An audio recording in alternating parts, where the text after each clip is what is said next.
about it. I was trying to get coffee and I hit the wrong button, and here I am live. So you have to go get coffee with me.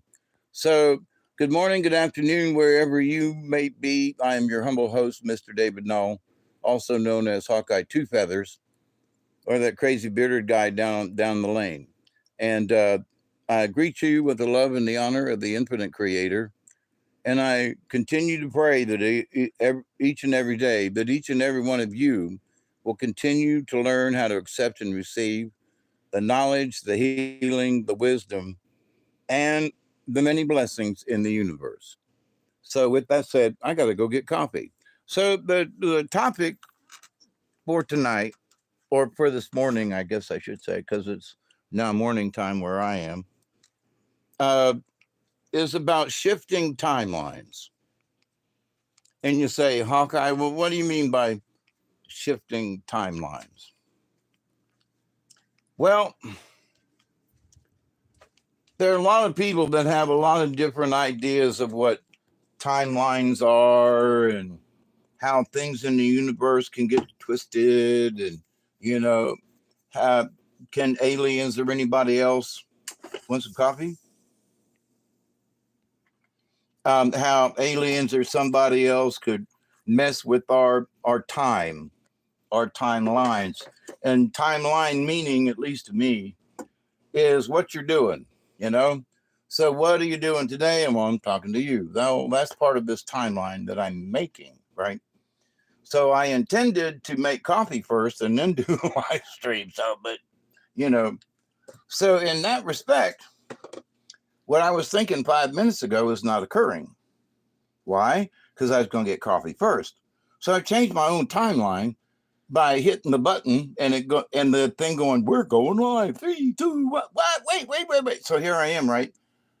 So that changed my timeline because I hit the wrong button. It wouldn't pause. I got to figure out why I did that again. But so here I am. So my intention 5 minutes ago was something else. So I have changed my timeline, right? Is it a big deal? No. But you have to waste your time listening to me get coffee. But it's a really good example, actually. So, need a little bit more milk? I might have to put the phone down. Yeah, I was not ready to go live. I was not. But so um, there have been several things that have happened, and I'm going to use the word recently, but recently might have been almost a year ago. And what I'm talking about, that was several other folks have mentioned this too, so it ain't just me. But I have thought about this on my own, and it just, oops, I got to turn the coffee off. I had thought about this subject on my own, and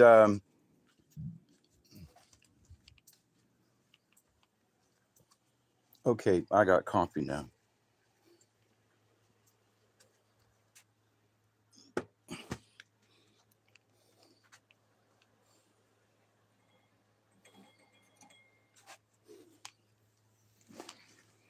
So, in order to change the timeline, obviously things have to happen.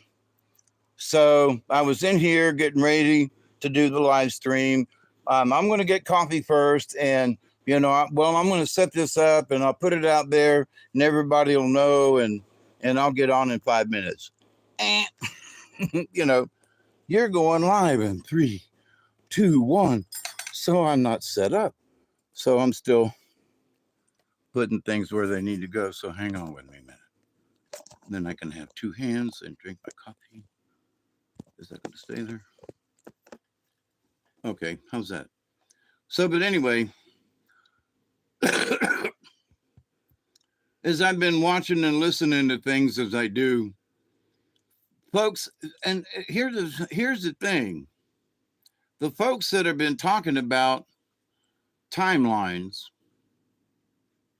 are like Republican senators. Hey, Katniss, God bless you. Good to see you.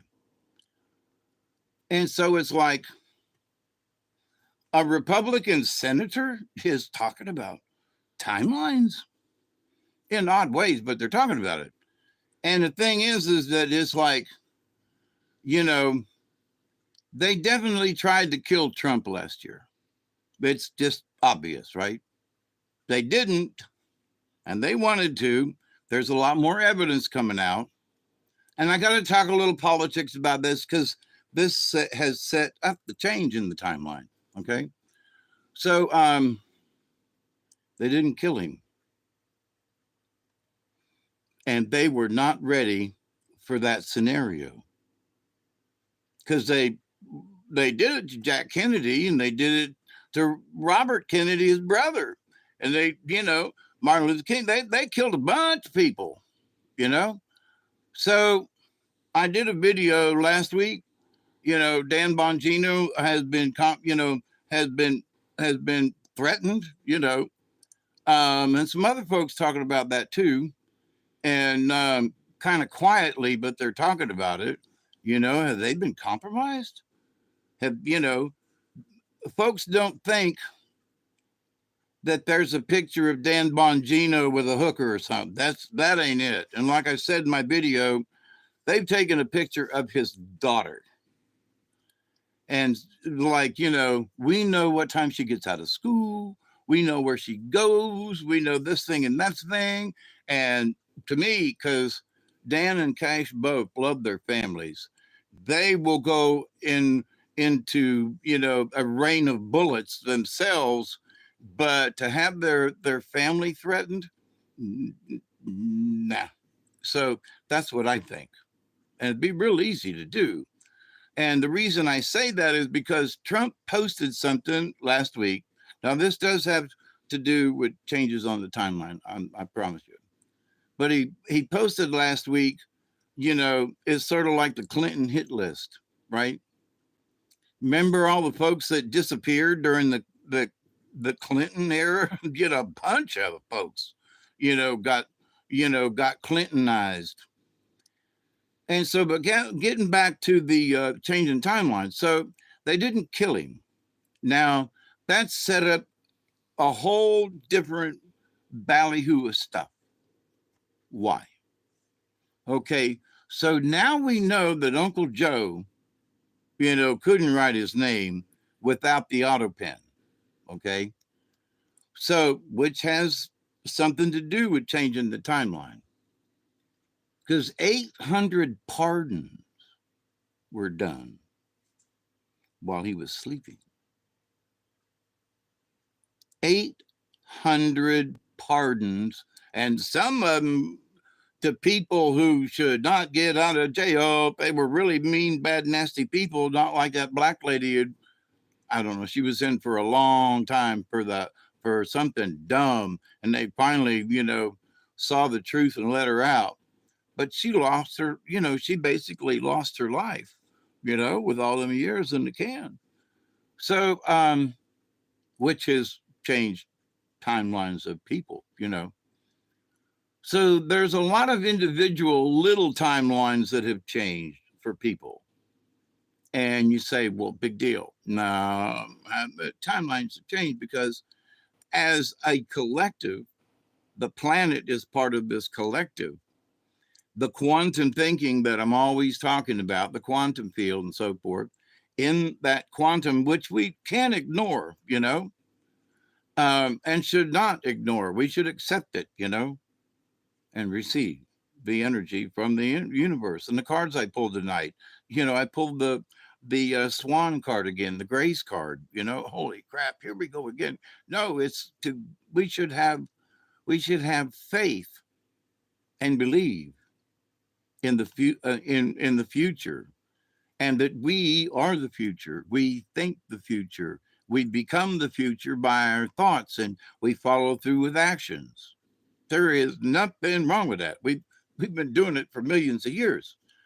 So, everybody's scared what's going to happen. I've had folks tell me today, oh no, we're all going to die because of the tariffs, and what he did was wrong. And I'm like, look, You might not agree with his business plan, but Trump's has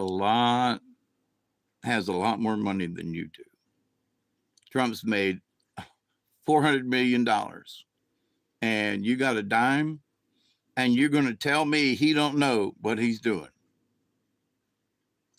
Oh, ye of little faith. It takes a little time. And I pulled the rabbit card tonight. And I pulled, and frog upside down. So what does that mean? Well, wipe the mud out of your eyes. But rabbit then said, yeah, but just stand still for a minute and let the universe kind of settle down. Well, right now the universe is not, well, it is kind of chaotic, really bad. But so it's not that we shouldn't move at all, but maybe in some things we just need to become the deer in the headlight and just let other things take place. Man, depending on what it is, and the biggest thing that I see to understand is that people are making rash decisions. And what they need to do in this new paradigm, this new timeline that we're on, that was changed because they didn't kill Trump. Argue with me all you want. But when there are, senators and people from the House of Representatives, and they're talking about, man, if Trump hadn't got, if he had been killed that day, where would we be now? Oh, God Almighty. And, and it's like, you think about it. So in listening to the other people's, which is my job, to be a watcher. And so I'm watching all this stuff and watching people condemn us, condemn me, because I believe it. It's a little odd, but I don't have $400 million. I never made that much money, but I have worked for people and companies that did make $400 million. So I have worked in the ranks of companies and people. There's some rich people down here in the South, I tell you. So I've rubbed elbows with a few of them. One of them on stage in a play one time years ago. But anyway, part of the Flowers family from Flowers Bakery, which is located in Thomasville, or at least the home office is. So, but anyway, there are these little things along the way that people have been affected in their normal lives, right? That have changed their timeline. Had a flat tire, had to pull over, had to, get jacked up because the tire. So I'm late coming home or late getting somewhere. So that changed your timeline,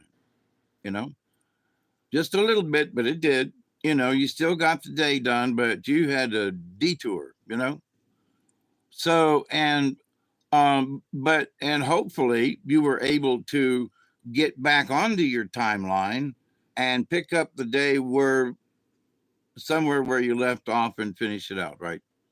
But then there are times when there's stuff happens, so you're flat tire and you can't get it changed, and the truck won't be there for another hour, and you call in, and by the way, the meeting's been canceled, and now, so there's a bunch of other things that might flutter around. That will change the timeline. But to that point, though, it might not have mattered whether or not you had the flat tire, because the meeting that you were supposed to go to uh, might have gotten canceled for another reason. So the meeting might have still been canceled. So what changed in your timeline? You say, well, the meeting got canceled. What did I have to do with it? Maybe nothing. But, the fact that you weren't there for the meeting on time, but now that you were stuck, had to call a tow truck, now it's okay because the meeting was postponed. So now you're not in any hot water. Get here when you can, blah, blah, blah. All right. So a negative turned into a positive in that respect. But if the meeting had gone on and you missed it, that would have been a different timeline. because then you would have got your rear end chewed out when you got it. But I had a flat tire, boss. Here's the receipt. Here's the phone call. I called you to tell you I was, the tow truck was coming. What could I do? So, there are excuses that are absolutely, some excuses are like, never mind. And then some are like, man, you got stuck on such and such. Yeah, okay. But now the timeline. So folks are talking about how the timeline has changed. But other folks, and I'm watching. I feel the timeline has changed. And I don't really know why, but it's absolutely a feeling. And listening to the Leak Project and Uncle Cliff, I'm about the same age as him. Good God Almighty! So, thank you, Cliff. Love you, buddy. You keep up the good work. But and the fact that we're on very similar paths, just a little notch off, on how we do it. But that they're feeling it too, and their friends are feeling it too. And there's a lot of us feeling this energy coming out of the universe. And as the video that Cliff High did about that, the Voyager sent back a message from deep space. And a lot of people heard it, some people saw it, but the message is already here, and it's for all of mankind. And it's that energy has been boom, put into our quantum reality. Now, a lot of people, as I've been watching the internet and seeing what's going on, there are a lot of people talking about what is this stuff doing to us. So first, they were talking about, which is obvious, the sun's changing colors and things and doing weird stuff, and we're getting weird energies from the sun and also the galactic center. So scientists and folks, it's gotten into common conversation, and it's like, yeah, we're all being, our DNA is being ripped to shreds. We're all going to turn into monkeys. We're all going to, so there are folks who are speculating all kinds of things. Well, so guess what? Us, meaning the solar system, peeking up over the center of the galaxy, and so that we could now start getting direct energy from the galactic center, is another change in the timeline. Now, it was expected, okay? This is going to happen. Solar system's going to come up out of this, out of this deep spot, and it's going to stick its head up over the middle of the galaxy, and we're going to get stuff right straight from the center. So, that was an expected change for us as human beings on the planet. But what has changed the timeline is how we're being affected. Okay? That's the difference. Yeah, we're sticking our head up, and yeah, but it's our reaction to it. It's how the planet is reacting to the energies from the middle of the galaxy. Was that expected? Well, it was expected because they knew stuff was going to happen. Did they? I'm not sure. I'm just saying. Did they know that, Old Faithful out there in Yellowstone's going to blow its top and shoot something 10,000 feet in the air? I'm making this up, but to the point, if it does, it's going to freak me out. But, folks talking about different things, especially with that 1,000-foot, stream of lava from Hawaii. That is impressive, man. So, there are things like that are happening. So, the pressure is building inside the earth. Now, I agree with Cliff and Walt Thornhill on a lot of stuff. I do believe that the earth is expanding, and that is going to put us all on a different timeline. Why? Because weather is changing. They're blaming it on climate change. Well, of course, climate changes all the time. Get over it. You know, anyway, get over it. Our air is a lot cleaner than it was in the 50s and 60s because we have paid attention. Our waters are cleaner than they were back then. Still have work to do. Yes, yes, yes. But people are becoming more aware of it. And, they're not throwing plastic bottles everywhere. Some people ain't even buying plastic bottles anymore.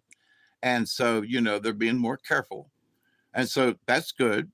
We as human beings need to be more, take care of our land better and our resources, which means our everyday life. So, but as we change our thought patterns, and somebody says, "Well, I'm not going to get that plastic bottle. I think I'm going to buy something in a bottle or a can." Okay, you know. So they switch. Now that thought switching, and the next time they go in the store and they reach for the can instead of plastic bottle. I gave up plastic bottles years ago. I still have to have them once in a while, and now that I have to drink more water, I'm back to plastic bottles. Damn it! But to the point, they have their place, right? So, but that changes things. You say, "Well, I'm humming along all right, everything's groovy," and then something comes along in your life that alters it. You're still getting home, you're still eating supper at the house, you still pet the dog, you still do all these other things. But this other thing, like I'm going in for eye surgery next week on the 4th. And so that's going to be interesting. I do not know what to expect. But so that's going to change my timeline because, 6 weeks ago, I was not planning on having surgery. I just knew my eyesight was getting bad. But now I'm going in for surgery, and it's like had to shell out $500 today to down payment for the surgery. So, yeah, I'm going in. So yeah, I might have to change things around from my normal schedule to get somebody to drive me because I'm not going to be able to drive home. So that changes my timeline. You know, well, I got to do this now. Okay, well, my friend Rhonda, she's going to come pick me up and take me to the thing. It takes 15 minutes for the procedure, and bring me home. So with that said, it's going to interrupt her timeline, what she normally does. So all of this, all these little things tie in together to the big change because all of these changes that we have on a personal level, that energy and those thoughts and etc. are already in the quantum because we're covered in quantum right now. We're covered in cosmic goo, right? We can't get away from it because what we do has been recorded, you know, and there's probably videotape somewhere, of our life. But hey, Witch Moon and Katniss and anyone else out there, I love you all for coming. Thank you. So, but there are a bunch of folks who are just afraid as hell is what the timeline changed. Well, no, it hasn't. It hasn't changed. No, this blah, blah, blah. Listen, in my studies, and I've been careful, and I haven't said anything in a while about timelines. And whether you believe me or not, at least consider it. Since Trump was shot and not killed on live television, the plans changed so drastically. The shadow people, this is how bad it is. The shadow people, it's not just the people in the shadow. There are regular folks hiding in the shadows, but they're not the shadow people. The shadow people are the ones who are the shadow. I mean, their energy is the shadow. And some of them might not even have a physical body, it might be just corporeal. In other words, they're literally just dark energy hanging around. And so people don't want to believe it, but as um, who was it? Leo Zagami, talking about the Vatican and the popes and stuff. And he's like, it's like peeling the, the layers of an onion. You get to here and then you find out, and then you peel back a little more, and then you could, it's peeling the layers off of an onion. And it's like very true, because this is, all of these leaves are part of the bud of the onion itself, the bulb. So there's one. Well, but they're all part of the onion. You see, that's where all of this comes together. All of these pieces, all these different layers still belong to the onion. So no matter what you pull off with, well, this ain't related yet, is. Well, this over here and blah, blah, blah. And, oh, you're trying to connect the dots. Yeah, but if you're peeling it back and it's part, guess what? If it's part of the onion, then you just said it. It's part of the onion. So try to deny that none of this is connected. Try to deny that these people didn't do bad things when there are obvious signs. And but so the message tonight with the cards on Robert's channel, Rabbit. Everybody wants them files released, and Dan Bongino and Kash Patel said they're coming. The guy's been in office 6 weeks. They don't even have all of their help. I mean, there's people in the FBI that's still trying to kill them. And they have to deal with these people within the FBI. So they're hiring people who they trust to work with them to help uncover the truth.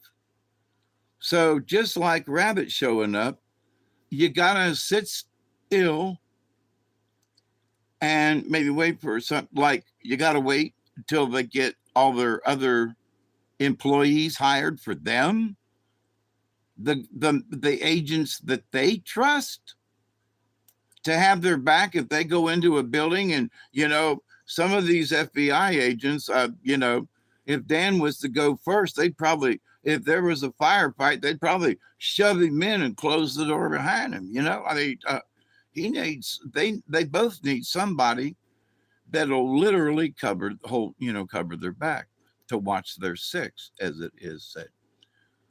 So, the Rabbit card showed up, and, we need to wait for some things.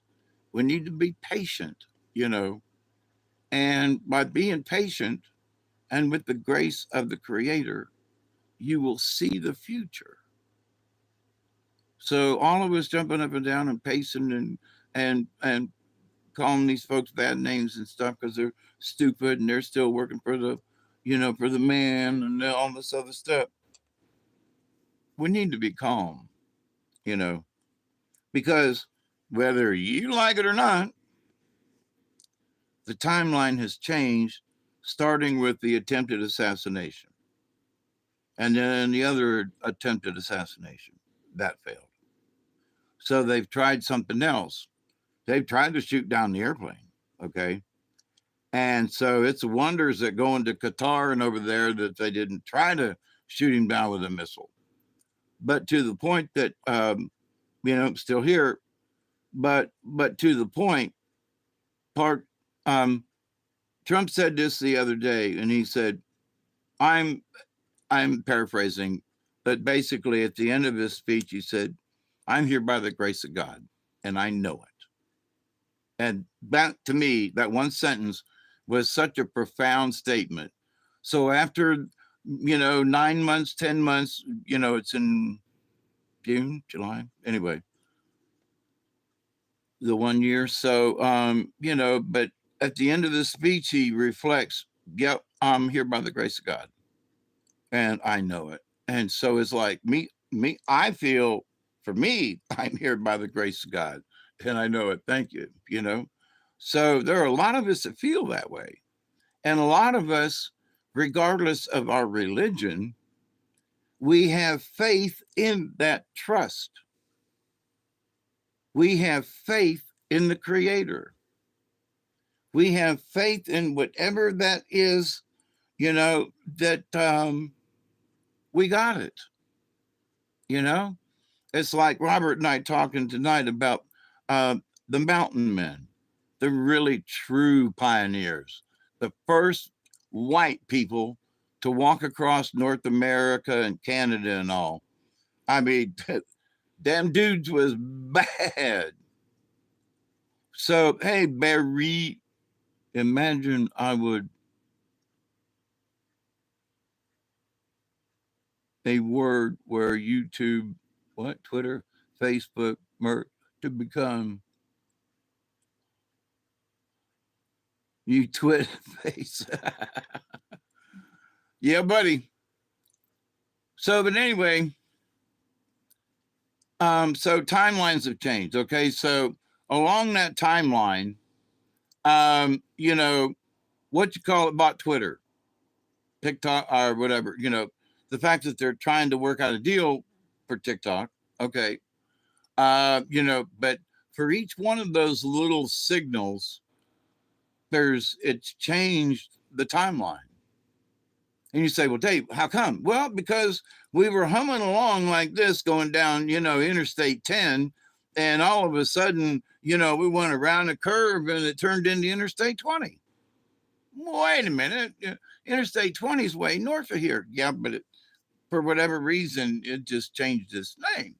But I'm still going in the same direction. Yeah. Well, what happened? Well, we're on a slightly different timeline, meaning that Interstate 10 is actually further south than you really are on Highway 20. What? But anyway, so it's the illusion of what things are. And then when you go to the dream time and see the future, then if we want a better future, then we got to work for it.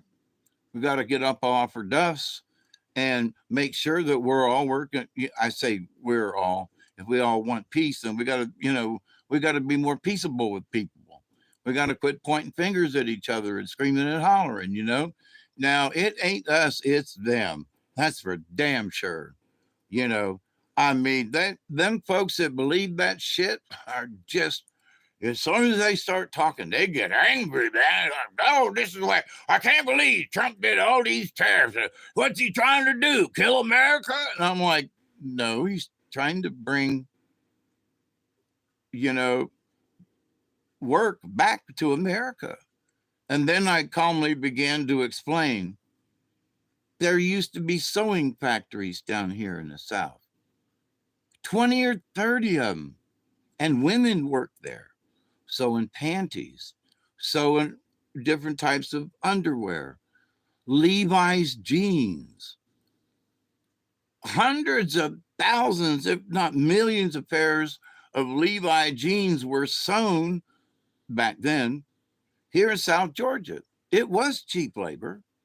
And the women didn't ask for a lot. They just wanted a fair amount for their day's work. But all of it's gone. It went to Venezuela, one of the places. And I know this because I knew one of the assistant managers, and I also knew one of the mechanics because I was trying to get a job as a mechanic in this one sewing factory. And they were like, "No, don't worry about fixing that machine back there. They're all going to Venezuela. We're shipping all this stuff out. End of next week." And everybody in the plant was like, "What?" So 2 days later, and I was there trying to get a job. Boy, that was bad timing. So, but all of those are gone. Now, same thing with tobacco. Tobacco business around here used to be humongous. Millions and millions of dollars worth of business around here with tobacco. I mean, no tobacco to speak of anymore around here. I mean, just like, a few farmers grow it, but everybody else no. Gone. The business, all the work, all the jobs that went with it, gone. Send it overseas.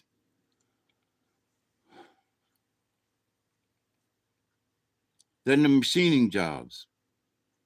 I have worked for, several companies. The one I've talked about before, got a job there. Me and my friend Tom, worked on some very serious engineering issues and compound angles and stuff. It was really interesting.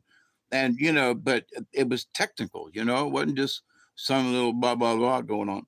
So it was very technical. And we held up to it. We were able to do it. Crazy people in South Georgia, those dumbasses down here. So, but they came in on a Thursday. Actually, it was a Tuesday. Sorry, they came in on a Tuesday, told everybody what a good job they were doing, and then proceeded to hand everybody a pink slip and they said Friday will be your last day. And 2 weeks after they sent us all home, that building was completely empty.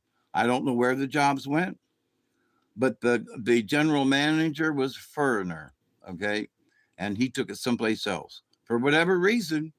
Our downtime was very low, our scrap was low. I mean, we were doing a good job. Didn't know what the money was being made, although we got a check for dividends for profit sharing that quarter, so we must have been doing something right. But they moved the plant. Well, they left the building, but they moved everything in it. Within 2 weeks, it was gone. So, and I've seen several other plants, that were very strong and very competitive. And some of the plants are just gone. The building doesn't exist. You never knew that there was anything in there. And I've heard too many people complain, oh, we don't need those stinking dirty jobs. Let them chinks do it. What? That's how I lived. That's how I earned money until they took all them jobs away. I did fine with working with them little greasy parts and stamping out parts for other things. There's something zen about it. But now these folks are complaining because there's efforts in trying to get these crappy, greasy jobs back into America. And they think it's a bad idea. Now, these are these Democrat folks that are talked to one tonight, and I was like, you need to calm down there. No, you need to be patient. Oh, he did them tariffs and it's gonna ruin. And it's like you just what you need to do is wait. He's playing the long game. You don't understand what he's doing. He's made almost $500 million because he knows how to do business. Let him do what he does. Let him do business for us. Chill, chill. So that's the cards keep saying it, that we need to chill. But as this timeline has shifted, now we're on the timeline where Trump didn't get killed. Okay, so that was a big pipeline. So here's this timeline, he's going to get shot and they're going to take over and this is going to happen. Then all of a sudden he don't get shot and this timeline goes twink into a future dream time that nobody thought was going to exist. You understand? Wait, he's not dead? No. You mean he's still running for president? Yeah. And he's not backing down? Nope. He's stronger than ever. Oh shit. So then Biden, they've got a corpse standing out there. And then he's not quite dead yet, so they switch to that hyena of a Kamala. And so now obviously they lose the race. But you see, had he been killed, then Joe and Kamala would have been a shoo-in. Joe would have died. Kamala would have been the first black president, lady, woman thing. And the world would be a mess. And things would go on as normal because, as we're finding out, they were using the auto pen. So it didn't matter if Joe was alive. And if Kamala became president, it wouldn't matter either, because they'd still be using the auto pen, you know? So are we glad we're not into that? People are complaining. Look at all the executive orders that Trump signed. 800 pardons was signed by a mysterious ghost of a Biden using auto pen. And that's not all, but I mean, 800 pardons. You know, he'd be sitting there signing forever, you know. Or maybe, or is it 8,000? It's a bunch. So, but anyway, and he didn't announce any of the pardons or anything. They were just signed, and the people were let loose. And what? So now, after everything's said and done, and people are starting to, you know, to follow up on things. And this is my suggestion. Dan Bongino and Cash, when they had that interview, you know, what's the major things that they working on? And it's the children, it's fraud, you know, and that's what they're currently working on.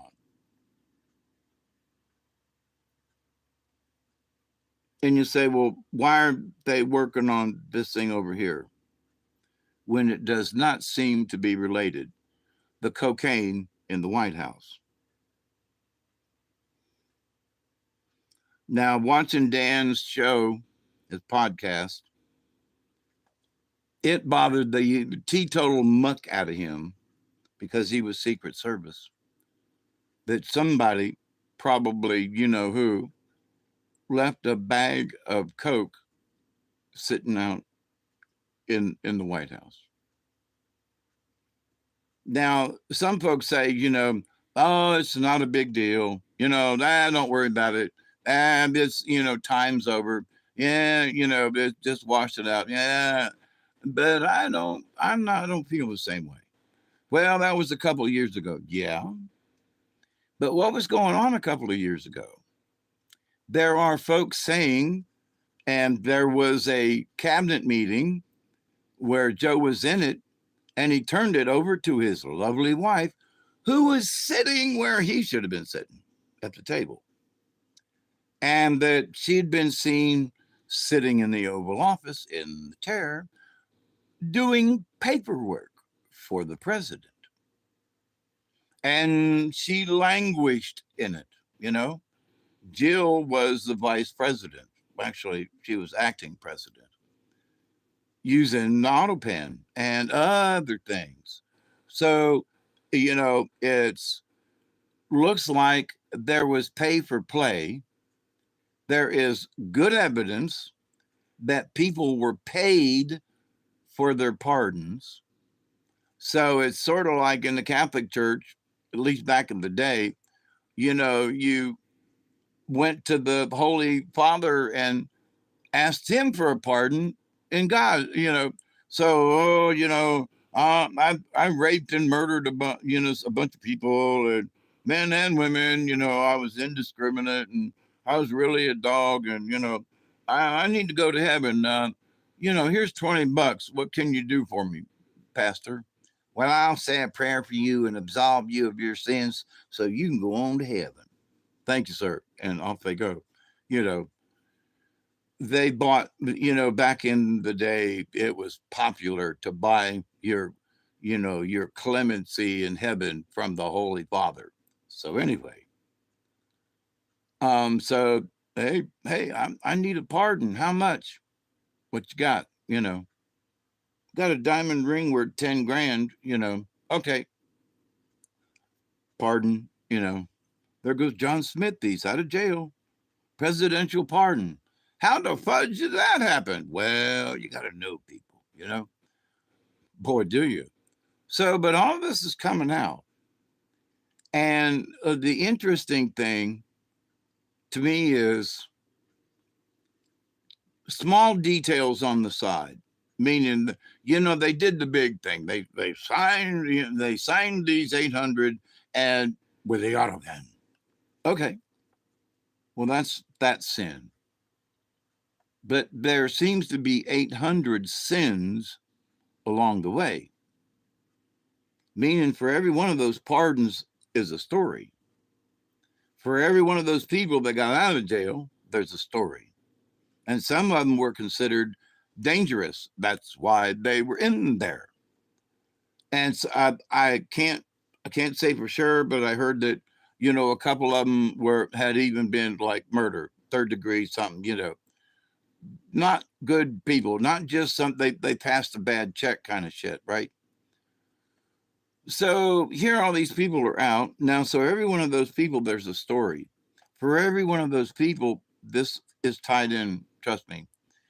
For every one of those people that has a story that was pardoned, their timelines were changed. And those 800 people, uh, I'm thinking of this in, if you've ever looked at a bundle of wire, you look down the end of it and you can see all of the strands pointing at you, right? And so every one of them strands of wire is a timeline. So I'm looking at this, and so this guy got out of jail. So, that wire used to go over here. It used to go to the jail. Now it's over here. We don't know where it's going. Now we got this other wire. In fact, we got 800 wires. And now we got to all unhook them from this terminal that was the jail or wherever. And they're out, wagging around like this in the breeze. So, but all of those individual wires still make up a cable wire. What? Because they were all released because of the pardons. Those 800 people have now created, in essence, their own timeline in the quantum. They didn't sit down and go, "Hey, let's start a new time." No, they didn't do that. But the universe changed it. Those 800 people now, their lives have changed. Nobody else knows but that 800 how it feels to be out, what they're going to do. Will they talk to each other? Will they go back to jail if Trump tells them to? I mean, a bunch of stuff. The pardon was no good. Sorry, you're going back. What? That'll be a battle. So here's these 800 people in this, big cable of wires.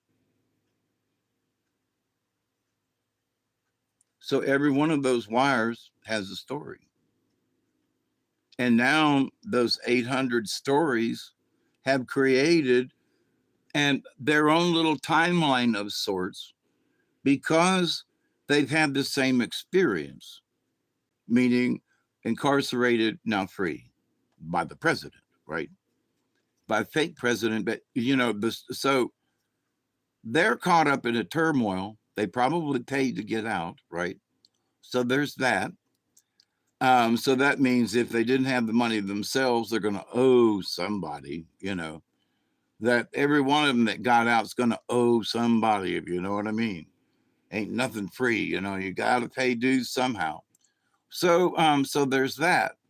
So what are the 800 people going to do? But because of it, and they are in the quantum like you and me right now, it made its own little separate little sub sideline just for them. And you say, well, that's interesting. Yeah, but that's what folks are thinking about. I mean, some of the deeper folks anyway. But you have to consider this. Anybody, like all the people who were in the 9/11 in New York City, they each had their own reaction, what happened on the street or where they were. And every one of them had their own separate reaction, although similar in many things. And they each survived it. Many of them died later on from complications of stuff. And God, I warned people, screaming at the TV, why won't they give these people a mask? And so, and many of them died from lung stuff. But anyway, so, but prayers to them. But so all of those people that were in New York City You know, some of them were closer to it, some of them were further away, but everybody was affected. Now, down here in Georgia, I was affected. I was standing upstairs in the office. I could not believe what I was looking at. And by the time I got to work, the other plane had hit. So you know, we're just all freaking out. So there was a big freak out time, right? But the people in New York City, yeah, we all experienced 9/11, but they were at ground zero. How they experienced 9/11 is totally different from the rest of the United States, rest of the planet, actually. But I mean, we as Americans in America, you know, we all had our oh my God. But so, and we're standing on the same ground as America, and you know, and so their timeline, they have their own 9/11 timeline from the people who were at ground zero. There's something that connects all of them folks, even though they had different experiences. Their experience was ground zero. And so, in their hearts, in their minds, in their consciousness, in their souls, they had that I was at ground zero and survived. I was near ground zero and survived. I was 10 blocks away when it happened, and there was still dust coming down the street. I wasn't at ground zero, but I was close and I survived. So these folks at that point, I can't relate to them. All I can do is say I saw it on a television. I saw what you know you folks were doing. My every all of us, our hearts went out to you, and we you know, um, but we cannot understand or feel like these folks did. But so they're in their own little timeline of sorts that's going along with the big timeline. And so there's this timeline of 9/11 folks. There's this timeline. Now, I know it's an old timeline, but that's still part of the thing, right? Because people are still talking about it. People are still asking what happened to building 10, 2, 10, 7, but the other one that fell down by itself, right? So what happened with that one? There's still a lot of questions that have never been answered. And so we might get some of them. But here's the thing: Dan and Cass are in hostile territory. They just went into an Indian camp, okay? And they're surrounded by Indians. And the Indians all look at them, what you want, paleface? You know, hey, do you have that file on Epstein over there in your TP? They ain't no file here, boss man, you know. Okay, you know, and then a hatchet flies past your head, you know, and so they, you know, go to another TP and, you know, how about that stuff about, you know, shoot, and an arrow goes flying past, you know, I think it's time to get out of this village. They're kind of hostile. So they're in a hostile situation and they got to be careful or they're going to get an arrow in the back. And possibly a real arrow, you know, because these crazy people. But I still think their families have been that. I think Cash and Dan have been threatened through way of their family. We're going to kill your daughter. We're going to, you know, snatch your son. We're going to, and because they're in the middle of an Indian camp, they don't know who to trust. They don't know who to believe. And so they got to take it very carefully. So I keep praying that folks will calm down. And the rabbit card showed up again. And, you know, Frog's got mud in his eyes. So, and then Swan shows up and says, you got to have faith in the creator in order to see the future. It's the cards keep coming up that way. And in my business, of trying to pay attention to what the spirits are trying to guide us in. We got some surprises in the future. Okay, every day is a surprise with Trump. But folks have got to stop the hate. And it's up to us. Like when this person I was talking to today started getting riled up, I was like, calm down. Let me explain something. So I started with all of the sewing shops that closed down and all the women that were unemployed.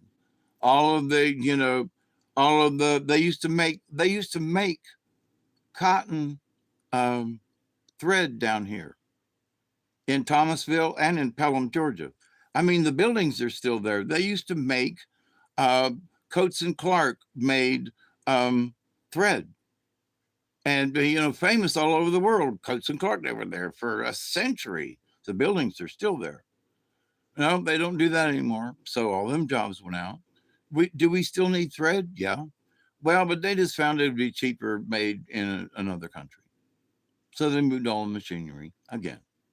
Spark plug wires. I worked for a company that made all the spark plug wires for Ford and Chrysler and Nissan and Honda and what?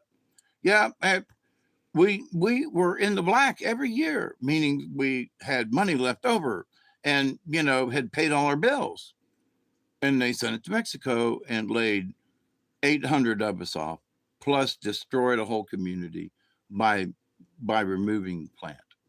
Tore up a whole area, me included. Timelines changed. Now them some bitches have to move back.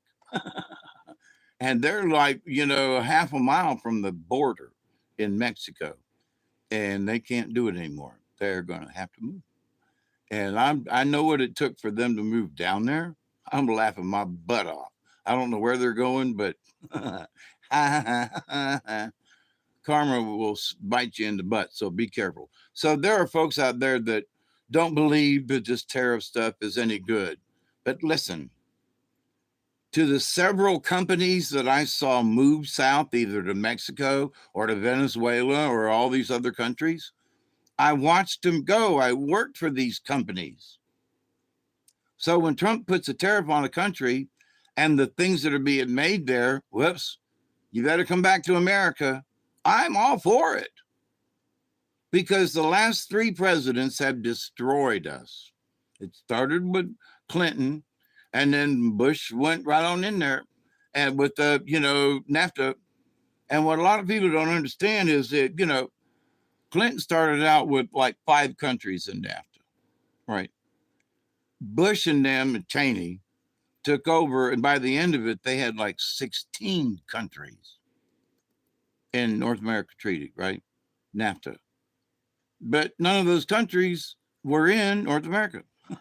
They were all south of the equator, and even some of that North American treaty went to Africa, So anyway, NAFTA sucks. But so, I'm going to jump up and down and defend those tariffs. Hey, X, what you doing? Hey, it is time for a smoke, ain't it? And I loaded this an hour ago. So good to see you, my friend. So these folks that are bitching and complaining, they really don't understand. I'm old enough to have seen all of these companies move out of the United States. Oh, we can't tariff them. We might have to pay high prices. Pay higher prices. Shut up. Because if we get that business back here, that means jobs. Because before there were so many of these companies around down here, I, as a 72-year-old, could go in and get a part-time job working on something. Still, because I'm an engineer, I'm a mechanic, I know how to fix it. So you got a machine broke, okay, I'll help you fix it. I might need a helper, that's younger than me. But to the point though, South Georgia would love to have some of them greasy jobs or whatever. It's one of these podcasters and they're famous. I mean, I think Trump is even on their podcast. And one of the guys was like, we don't need them stinking jobs. Let China and them other countries have them jobs. We don't need those jobs. We're a service country. And I wanted to slap him, because what this service country means is you're going to service somebody. You're going to be serving them a hot dog. You're going to be serving them a hamburger. You're going to be serving them pizza. Yes, sir. No, sir. Yeah, you're going to be serving them all right. And that's exactly what Hillary Clinton said. We will become a service nation. We don't need no manufacturing. We're going to service everybody else. Well, guess what? The service went with the business, because you can't service something overseas. You got to have people there. So they've stolen people from here, put them in other countries to run the business that used to run here. And for whatever price break they get or whatever, So it's like, oh, tariffs bad. Oh, Trump is stupid. Oh, and I wanted to slap that guy on that podcast and go, you have no idea. And I want to say over to this guy, you one dumb son of a bitch to be sitting here talking the way you're doing. Oh, let the Chinese have these jobs. We don't really want them. What? Yeah, and he was talking about integrated circuit boards. And it's like, wait a minute. Yeah, let the Chinese make them little pieces. Them little pieces are made by robots that have even tinier little hands. You dumbass. You don't want to make computer chips over here because they're tiny little parts? That was his argument. Let no Chinese, they're little, they got tiny little hands, like that was offensive right there. But the fact is, and tiny little hands are actually computers that do that. They need technicians to run these machines and to make sure that the chips that are made are quality, that they pass all the tests, and they need technicians, electricians, type, to be able to check the circuit boards and to make sure that these parts that are made are correct enough. So this idea that we don't need these stinking jobs, let them Chinese with their little hands make these parts. Billions of dollars worth of business and jobs for people, which means homes and cars and stuff. And I wish I could remember the podcast, because I would drop a name on them right now. Dumb son of a bitches talking about that stuff. I mean, hey, Shannon, what you up to? Man, after my eye surgery, I might actually be able to read the chat. How about that one? Boy, it was hard to part with that $500 today. Oh, that was vacation money to go to Missouri to see Elderberry. But anyway, and I still owe money, so it ain't over yet. So 420.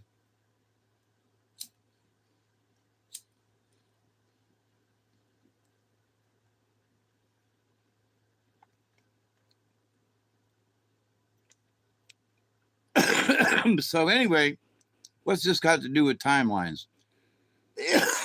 Because there are dumbasses. I'm sorry, I haven't cussed this whole video, but it ticks me off. But these dumbasses who think they know what they're talking about, have never been involved in any kind of manufacturing, have never been involved at the bottom level where there used to be little machine shops that made things like washers. And that's all they made. They made a bunch of different kinds, but all they did was they made washers by the thousands and tens of thousands and hundreds of thousands. But that's all they made were washers. And, they employed like 4 people, had a nice little business. It kept them going. And then they started buying washers from India to help with trade deals. And they were like, wait a minute, and put them out of business. So here is a business that had been in business for like 30 years, reputable. They sold their washers because they were made out of, different metals, for example. And so it was a unique item for certain manufacturers, but they had a good business and everybody had good pay and benefits. And then, India came along and they sold the business. So, but now India is going to have to pay a tariff if they want to ship those things in. So that little mom and pop place, if they were still alive and around and still had a punch press, they could go back to making washers again. Somebody else can open up a shop and start making washers again. It's really simple, but you got to have a little bit of brain power and you got to have a little bit of knowledge about some tooling and stuff. But once you get that little bit of setup, all you have to do is just feed the metal in. Pa-doom, pa-doom, pa-doom, pa-doom. Very, very boring, but very zen, So, but, and they do have machines now that will feed a punch press, which would even be better than someone sitting there. But to the idea, though, that people used to do that, there's big business, but there were little shops on the side. I talked with some folks from Cleveland and from TRW, and the guy was like, yeah, he says, he said, we don't regrind all of our broaches here in the shop. And I was like, you don't? He goes, no, we regrind these and those and, and like, oh, yeah. He said, yeah, because those are easy ones. And I said, so who grinds, your other broaches with the complex, forms on? He said, oh, there are several of us that went together from TRW, this big plant in Cleveland. They opened a shop literally across the street from the main business and opened up a shop regrinding the tough broaches that they wouldn't grind in-house. So the guys were sabotaging the business and going, boss, we can't grind these. We're going to have to send these out. They'd send them out, go across the street, and the guys that grind them making 3 times as much money and, and then go back to work the next morning. It's like, what? Sort of like double dipping. But they were like, yeah, but the thing is that they had the opportunity to set up a separate business across the street to help this giant corporation, TRW, to grind tooling to make compressor components for jet engines for Pratt and Whitney and, and Rolls Royce and who was the other one? But anyway, so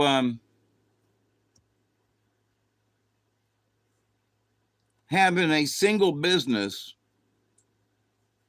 has a bunch of branches of things to help support that business. And so it ain't just the factory, it's all of the people in the community to help support that factory. Somebody gets hired as a janitor, from the, so the company like we had, they hired a janitorial service, right? Okay.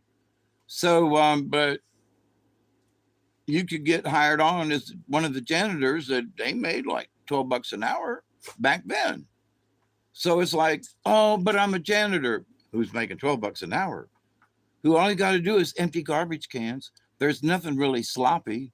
You got to mop over here and you got to run the big machine once in a while. And, and you got to do this once a week. And, but you get $12 an hour. Nobody's pushing you. You know what you got to do, and you just got to do it by the end of the shift. Big deal. Yeah, but it's second shift work. Okay. But so the next day the guy says, I can't find work anywhere. I've tried everywhere. I just can't find a job.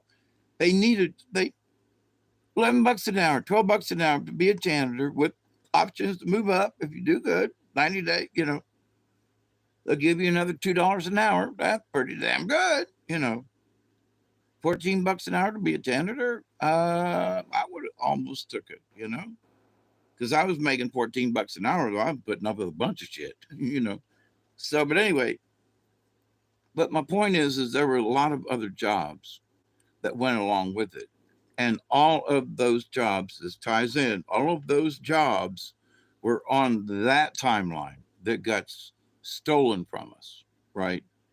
When it got changed, when they started taking the businesses out, the timeline started shifting, and the timeline for us Americans shifted out of country. All right. And I won't use overseas. It was shipped out of the country. So going out the country, got to get away. Anyway, so for those of us who had eyes to see what was going on, and I mean, Ross Perot was like on it back in the 90s, right? So, in my humble opinion, we're like to what, 25 years later from the year 2000, and we're 2025. So, 25 years later, those of us who saw what Ross Perot was talking about, we still remember that shit. We heard and saw, especially for me, we heard that great sucking sound that was, NAFTA. That as things changed with NAFTA, so has our timeline. Okay. So now I didn't kill Trump twice, and maybe 3 times so far. That timeline didn't stay the same. So now the shadows, literally the shadows, that are manipulating the shadow people. So there's another layer of shadows people don't know. And I think Kash Patel and Dan Bongino have been made aware of the real shadows, not the shadow people that are out here doing things and moving around, but the shadows and the really bad guys, up in the tower somewhere. And there's, um, sacrifices going on at that, and it's a weird thing that the Catholics picked a Catholic Pope. There are some very interesting things in that, and it was political. So, more news at 11 on that one, which the Catholic Church has changed its timeline since Francis died. And it's changed even more since they picked an American to be the Pope. Because some of the cardinals were like, man, we're being, he was being too liberal, Francis was, and, letting gays and people in the church and, and talking about aliens and stuff. Well, alien part might be true, but, he was making a mess. So now Leo the 13th or the 14th, I can't remember anyway. So, and he said a mass the other day, a traditional mass and not the new one. Interesting. A lot of Catholics, I gave up on it. I wouldn't go to one of those masses. But if you had a real, honest to God, old mass, I might go. I might even remember my, my altar boy days. It could trigger something, and I can remember my Latin. But so that would change a lot. If I knew somebody was doing a Latin mass somewhere, I would go for the nostalgia of it. Oh my God, that's going to change timelines. Yeah, because I'm thinking I might even go if they brought back not necessarily the Latin mass, but turn things back around and do it the old way. Oh my God. Dave would go to church, at least to see what was going on, but where I would never have considered it before Now, different Pope. Now this guy's from America. Okay. Now he said a Latin mass. So he did a traditional mass. Oh my God. Um, what's this guy up to? What's he going to do? And because he is the Pope, it's going to affect the whole world. People that don't even know nothing are going to be affected.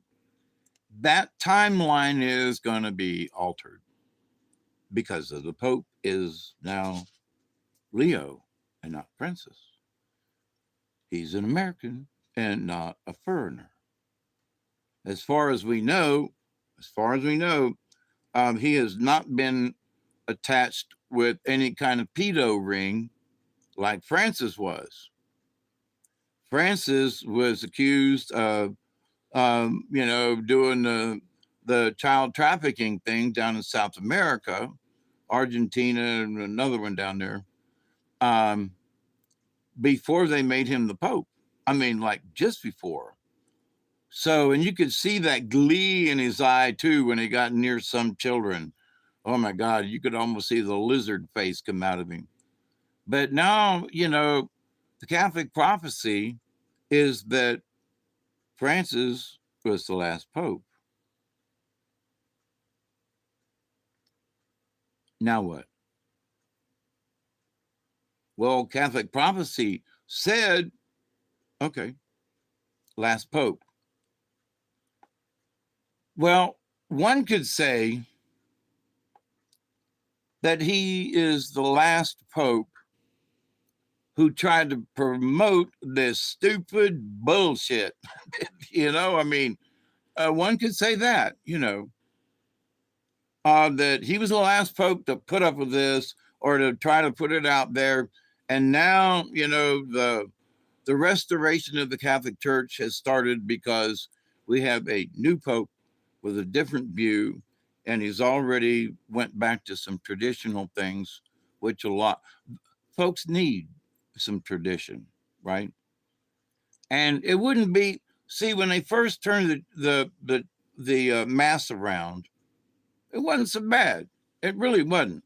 It's very simple. Some things that used to be hidden from the community was now done in front of them, and it's where they bless the chalice, and he blesses the Eucharist and all the little wafers there for communion.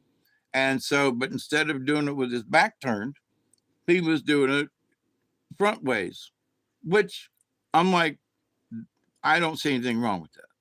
If anything, it joins him to the congregation as the supper. You're inviting Christ, and you do. And if you're going to be changing the body and blood of Christ from wine to blood, or from blood to wine, you know what I mean? And then the wafers are, and they're going to eat them up. Okay, fine. Then let them watch you instead of doing it with your back closed, So that part of the change of the Catholic Church but they didn't, some of the prayers were then said in English instead of Latin so people could hear the prayers. I still don't see anything wrong with that. They didn't change any of the prayers. They just started saying them in English. There's nothing wrong with that. I mean, they're talking about, Christ be, and, I'm following this, and, our Savior. So quit saying it in Latin and say it in English so that people can hear what you're prophesying every Mass. You're talking about being close to Jesus and Christ and with God and the Holy Spirit and everything. And, and then you're going to have communion. There ain't nothing wrong with that. Turn around and face the people. So I'm for a traditional Mass, but not entirely traditional. Because after I left the church, they made things in the church even more weird. So just turning the priest around, I didn't think was bad. I still don't. And saying certain prayers in English, I think they ought to, or Portuguese, or whatever the common language is. I think that's important for the church to be able to share the prayers, at least if the people don't join in with the prayer, at least they can hear the prayer. So, Reconstruction in the Catholic Church, was that the last pope? Maybe the last pope since the conclave in the 60s, where they started changing this mess. They just said it was the last pope. ... you know. So, but all of this is affecting the timeline. It really is. Oh, I'm past my time.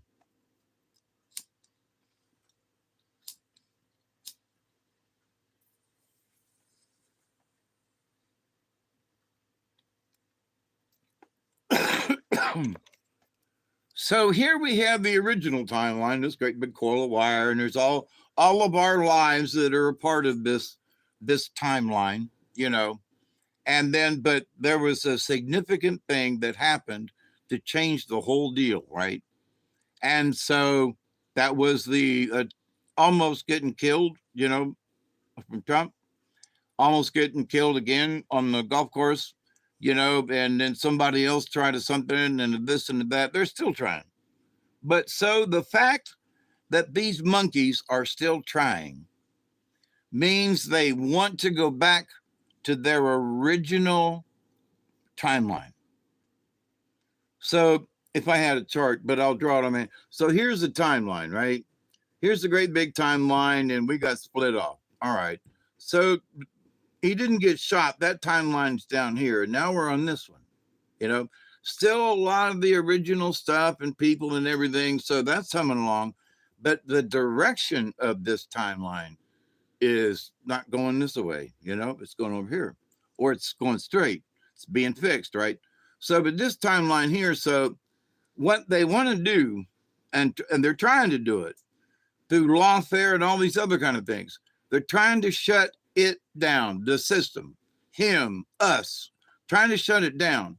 So if they shut it down and this timeline gets straggled and bunched up, and maybe they actually do kill him, which they really want to do. So don't know. He's safe. The angels are watching over him. You better be. If you can watch over me, you can watch over him. So anyway, so we broke off from this timeline, but because they want it so bad, and there were so many people involved in trying to keep this timeline together, in a way, they still have it together, but their timeline ain't going nowhere. Okay. And so this one is taking off and going in this direction, and it's picking up momentum. And the more momentum this timeline picks as it's going along, the more this one is losing. The more dumb shit they try that's just dumb, breaking into the prison. And then she goes, I didn't do anything.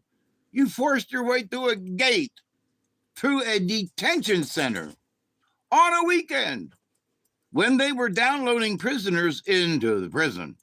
You don't think that should be against? Anyway. So these folks have been feeling righteous, and they're just blowhards and been taking advantage of all of us. So that stuff is now going on this timeline. So at the present, with lawfare and stuff, it's up here with us, but because it was so stupid, it's going to be kicked out back to this timeline that ain't going nowhere. Okay, stay with me. It is going somewhere. So as we're humming along this timeline, if they were to succeed with what they want to do, what they tried to do, then they will sort of have jumped over. Well, now we can pick up where we left off. So, you know, bang, bang, shoot 'em up. Oh, timelines changed. Now it comes. We've had this little short stubby part, but now they've jumped over a spot along here, right, where it got bumpy. But now this has happened. They got to make some arrangements and a little bit, but now they can concentrate on going back to their original timeline. Now, because this one has started and is well, you know, on its way to do some stuff, they're going to have trouble regaining their timeline, but that's what they're hoping because they have no other choice. They don't know what else to do. All they want to do is go back to this timeline that they got ripped out of. Okay. So have timelines changed? Yes. Because if you look at the situations, and I'm sorry, it does, to me, this time, you don't need to be a real spiritual showing up down into stuff to figure out there's been a split in the timeline. I mean, because it's like looking at you in 3D. You know, Frog said, you've been laying in the mud too long. Wipe the mud out your eyes. And then the next card was Rabbit upside down that said, you know, you need to sit still and look at what your situation is. And then by the grace of God, you will walk into the future and see what your future is with Swan. One hell of a message tonight through the cards.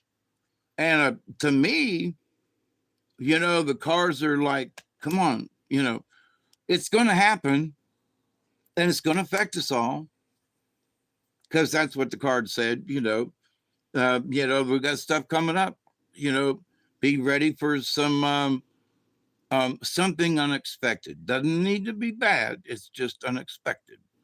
So there's a lot of stuff going on. So we need to be wary of that. Me being on Social Security, something unexpected would be an extra $1,000 in every month. Even I'd take 100, you know, but I'll take 50, but 25. But you know, so we don't know what the cards mean in unexpected.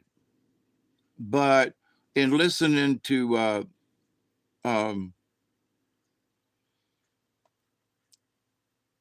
Cliff High and the Leak Project today, before I went to the doctors, you know, they were discussing these types of things, and that, you know, his data showed that this time of year in the next month or so that there were going to be there were all of these indicators of social unrest and, you know, social hiccups and, you know, stuff changing and people trying to have to deal with it and you know, stuff besides financial, right?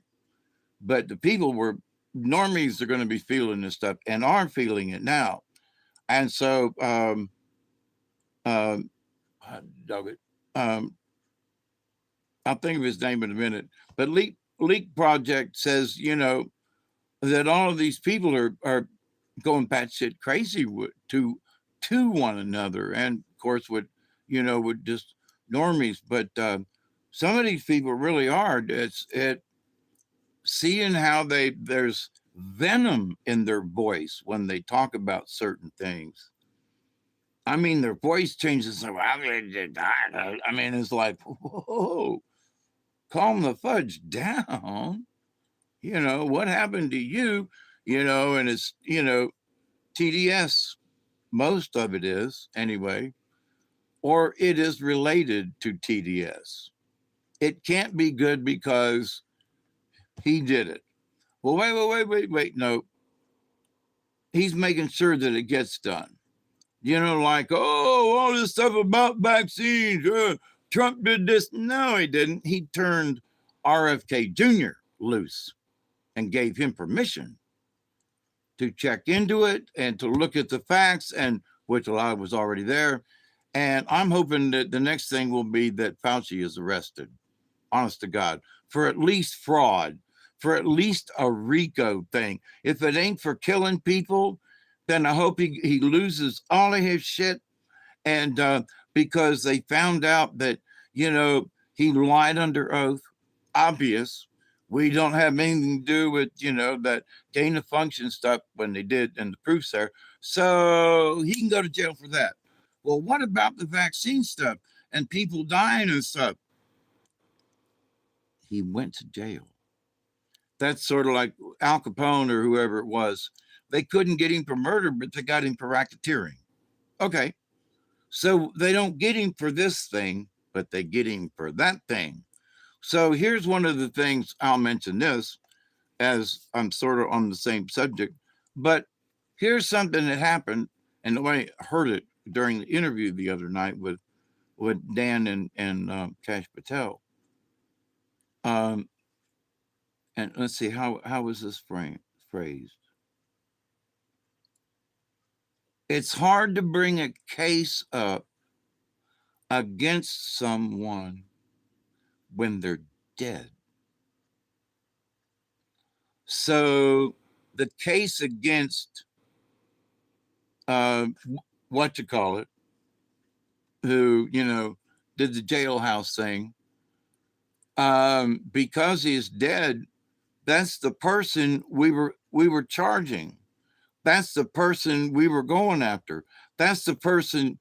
Now we might have all of these victims and folks and stuff, but the person we were prosecuting is dead. And folks are going, oh, what does that mean? Pay attention. Why are they not trying to pursue this right now? And they said so because we have some open cases. There's something about the cocaine in the White House, and they want to track it down, and they already know some stuff. Pipe bomber on the July 6th thingy, or they got evidence on that. They want to take care of that. They want to show the American people the fraud. Look, the president's son was doing coke in the Oval Office while they were printing pardons out for their friends. Pay attention.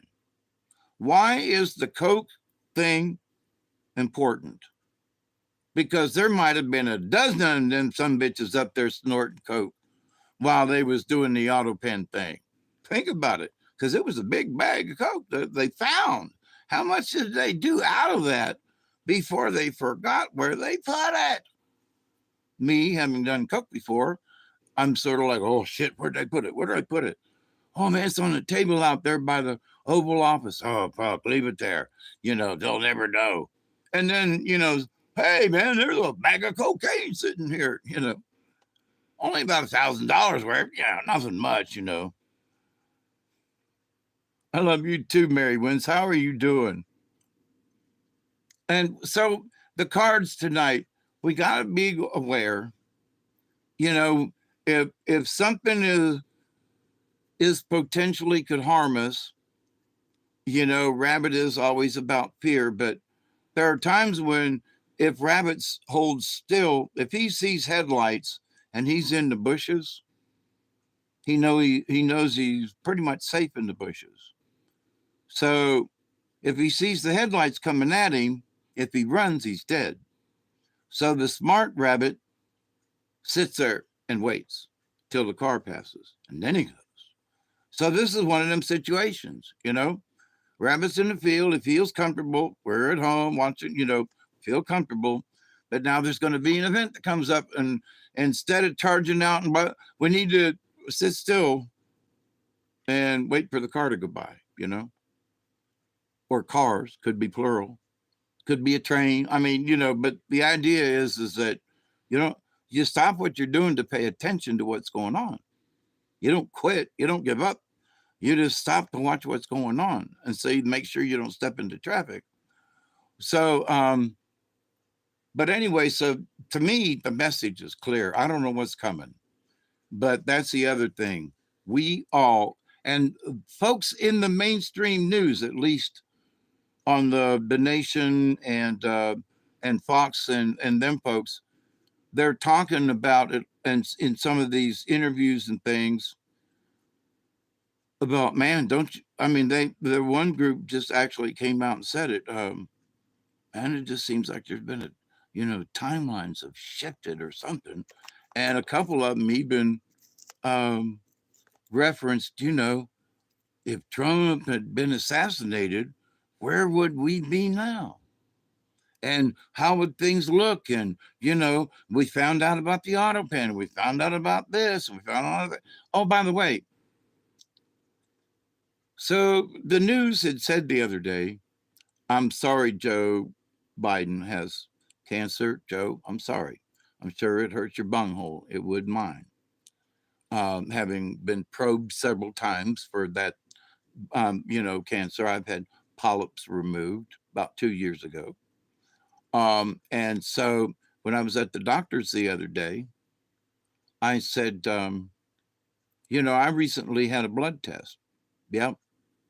I said, can you tell me if they have run the test lately for me about the PS, you know, the one for cancer? She goes, oh, yeah. So they all use a pad now instead of carrying around a file folder of stuff. And that stuff that's on the pad is connected to the hospital where all my really records are kept, right? And so, because I go over to the hospital to get the blood tests and stuff. But anyway, so she looks it up, takes her a minute, and she goes, "Oh yeah, you're fine." Yeah, and I said, "Okay, so do they do that cancer test every time, or what's the frequency?" She said, "Well, it depends on when your last one was done. So since one was done recently within the last year, and this is May of this year, so somewhere this year when I had a blood test, they ran the test for cancer. Nothing there. So they can also go back to last year when I had a blood test somewhere last year and go, yeah, he had one here too. He was clear. So far there's my track record is he's clear. So for the president's doctor and them to try to say that you know, an 82-year-old man can't have the test, it costs too much for people. All that is fucking, sorry, trying not to cuss, but it is fucking bullshit because they have run the test on me without my knowledge. But go ahead, you know, when I get regular blood tests to check my, you know, protein levels and my cholesterol, they check to make sure I don't have any cancer.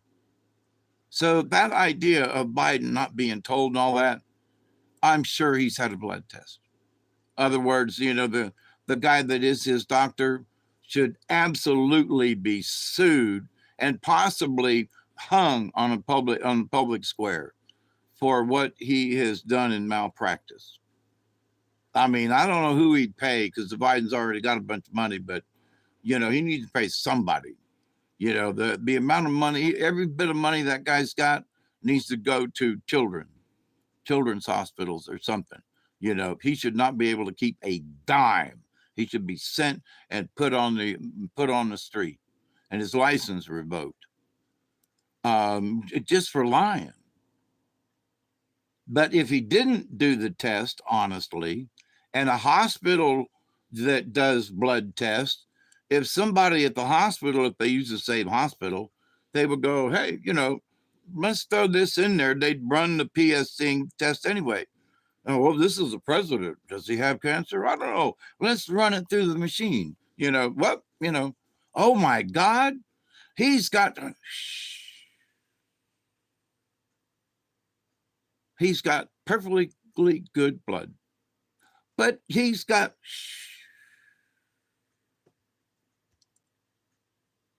I wonder how many people had to be bought out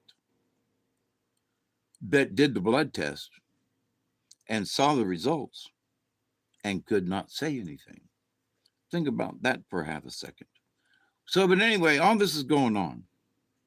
And all of these weird things going on are absolutely changing the timeline.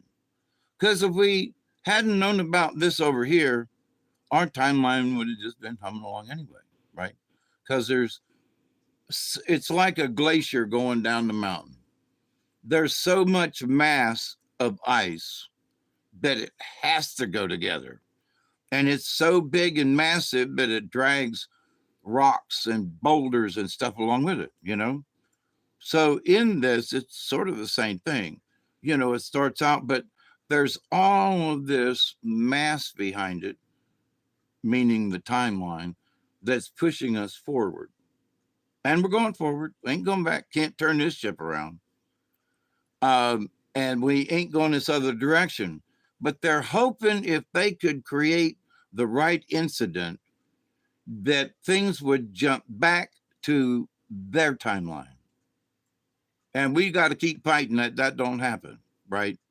So all these folks that are working for these departments, most of them are working against their new directors.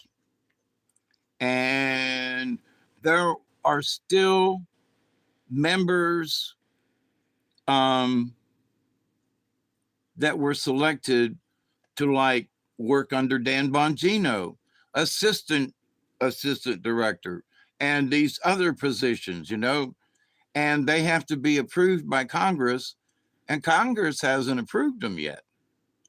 So after 3 months, the people that, and only a month and a half for Dan because he was in there a shorter time, but who he wanted, who they wanted to fill a particular position has not been signed off by the Senate.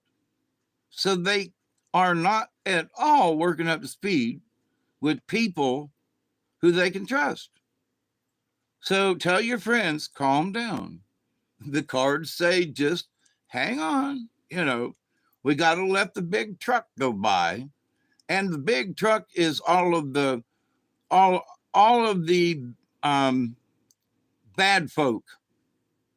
They have to put up with some people still in their positions. And it was, how come they still have that guy? He's a traitor. Yeah, but if we fire him, then if we want to ask him a question, we got to subpoena him. But if we keep him on the books and keep an eye on him and put a monitor on his computer so we can see what he's doing, and then we can, really nail him for something. But in the meantime, you want to keep your friends close, but in this case, you want to keep that particular enemy even closer. So why ain't that guy ain't fired? Because if they want to ask him a question about a case or a file, they can't. They have to get a court order and take him, no. So they keep him. Why is he still there? Because they don't want to fire him. They have to keep him there because they're still they're using him, whether he knows it or not, because they can peel little bits of information. Well, hey Joe, that thing about that, I was just, I read the file, but I'm curious about something. Blah blah blah blah blah, and Joe let something slip. I think somebody else, that department, and there ought to be a file on that somewhere. And let something slip. It's been a couple of years and nobody really cares. And you casually ask a question out of context of what you might be doing. You're standing at the Coke machine, and you talk about something else, and then you query about something casual about a case or something, and you catch him off guard. And he goes, well, I never thought of that. Or so you get a reaction. You can get answers that way. And you don't have the guy sitting in a skiff, one of them protected rooms, and he's under the thumb to tell the truth. And he's screw you, So, but when you get things on the side, on the sly, when you use a little bit of, friendliness,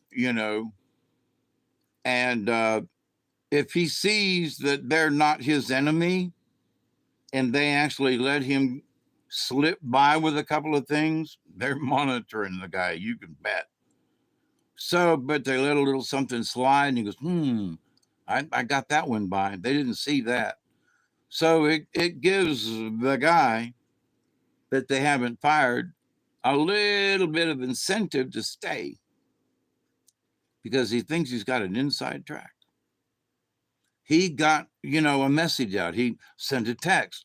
They he sent out made it through, and the other person got it. It could have been a recipe for meatloaf, but he sent it encrypted to see if it'd make it. Was there anything on it? No. But he sent it to an address, anyway, so it was suspicious.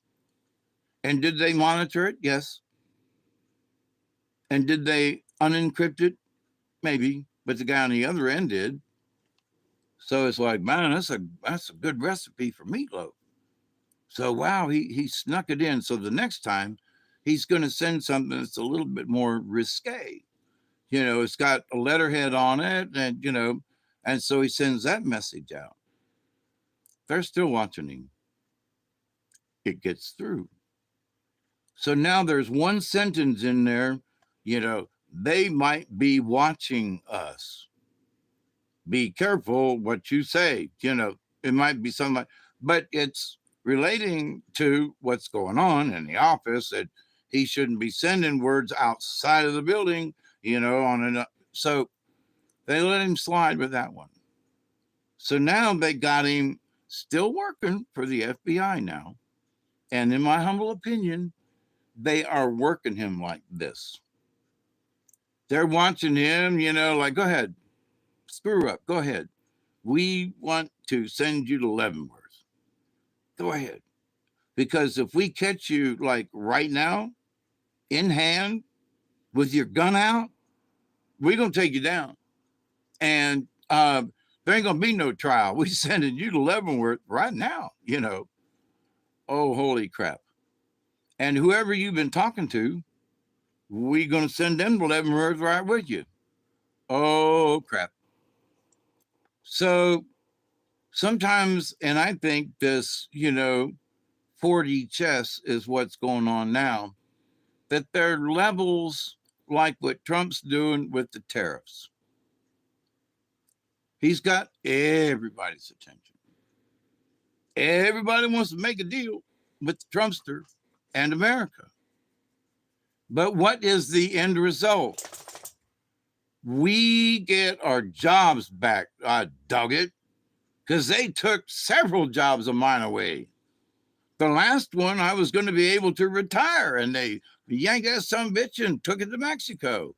I'm still pissed about that, because I'd be living a much better lifestyle than I am now if they had not taken my job to Mexico. Yes, I'm pissed.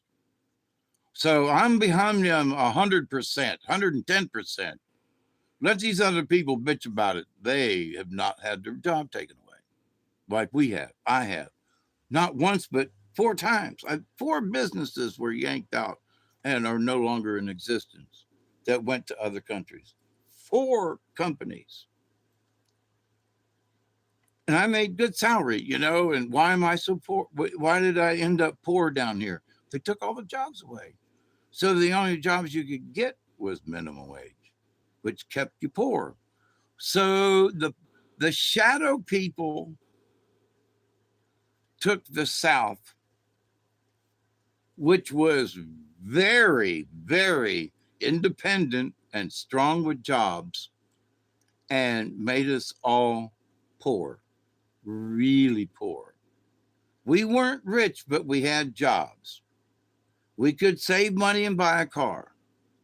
We could do things and get a house.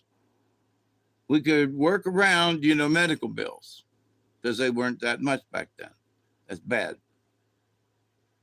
But now, now what do you got? So I talked with my granddaughter today. She went outside with the cell phone and showed me the house. Showed me the 2-car garage that doesn't look like 2 cars could go in there, but okay. Nice neighborhood. There is an HMO kind of thing, homeowners association. Yeah, okay.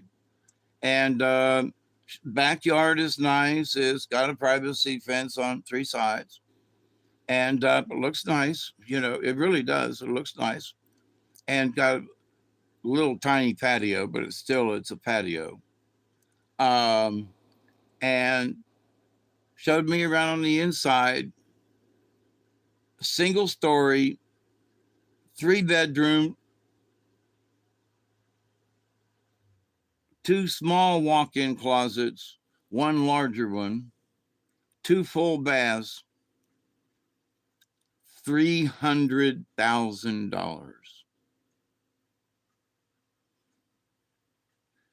$300,000 in Pensacola, Florida.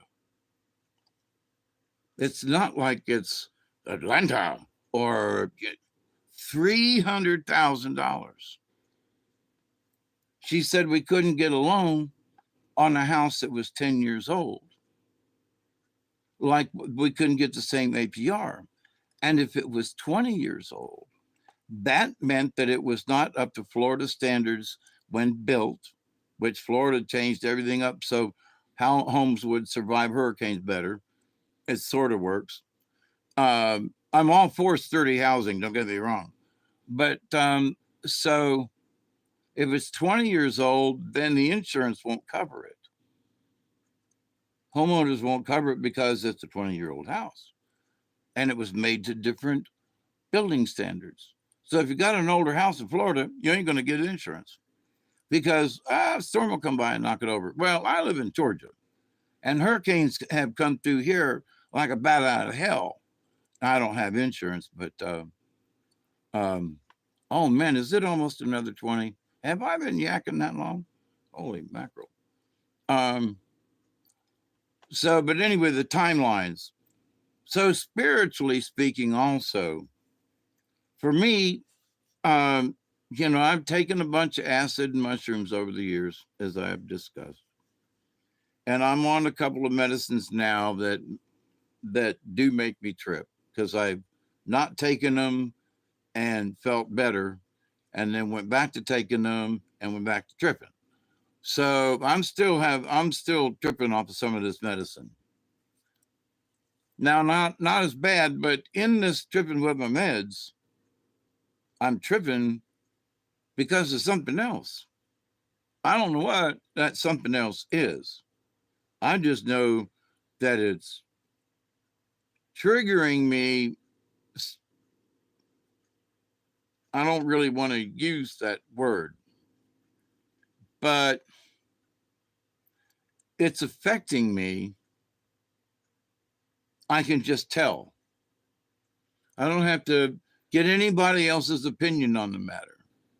I can tell that I've been hit somehow with something, and something's different with me.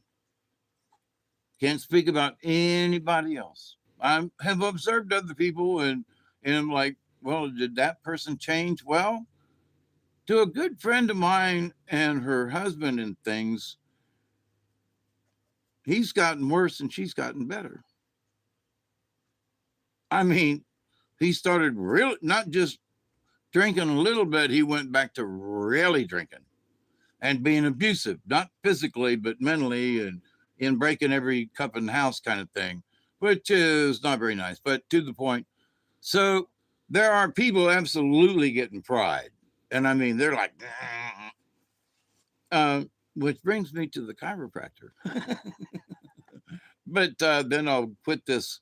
But all these things are related to the main timeline that changed when Trump didn't get assassinated.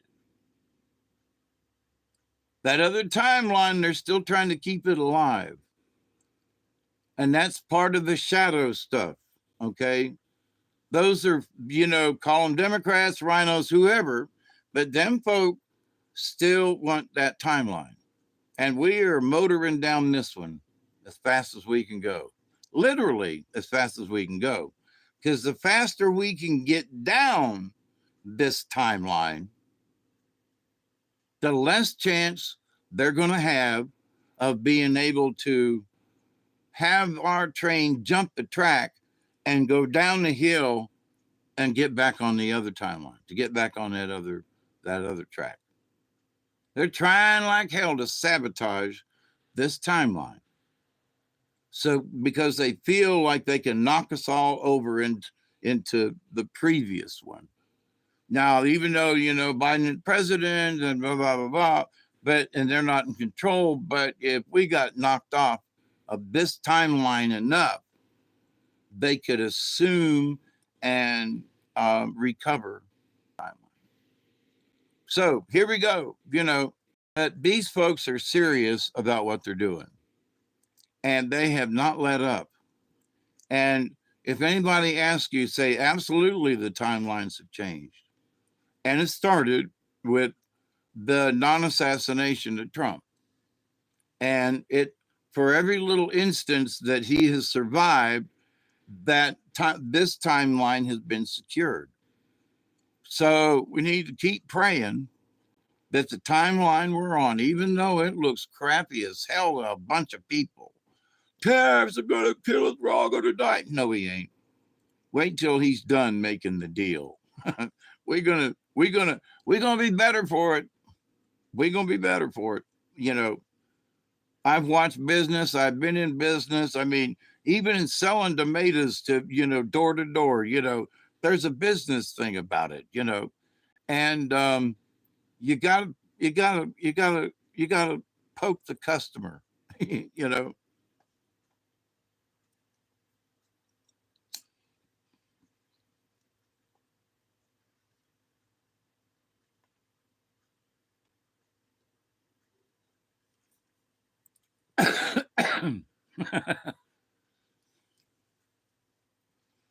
Yeah, selling tomatoes door to door. For some reason, I skipped back to Tampa, Florida in the 60s, trying to sell tomatoes door to door. That old man made money off of us, I'll tell you. We're carrying these big boxes with tomatoes set in them, and they're really nice tomatoes. But as we're walking down the road and going from house to house, we're jostling the tomatoes because they're in these, and we're little kids, And so what we needed, each of us needed a wagon, so we didn't have to tote them. But by toting these tomatoes, and by the time you got done in the neighborhood, you was really tired, and so you had bumped and bruised the tomatoes in your things.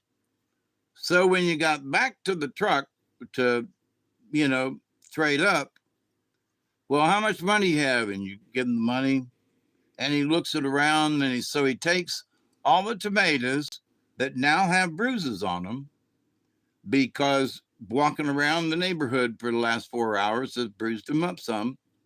He puts them in, and then counts them up, and then charges you for the tomatoes that you ruined.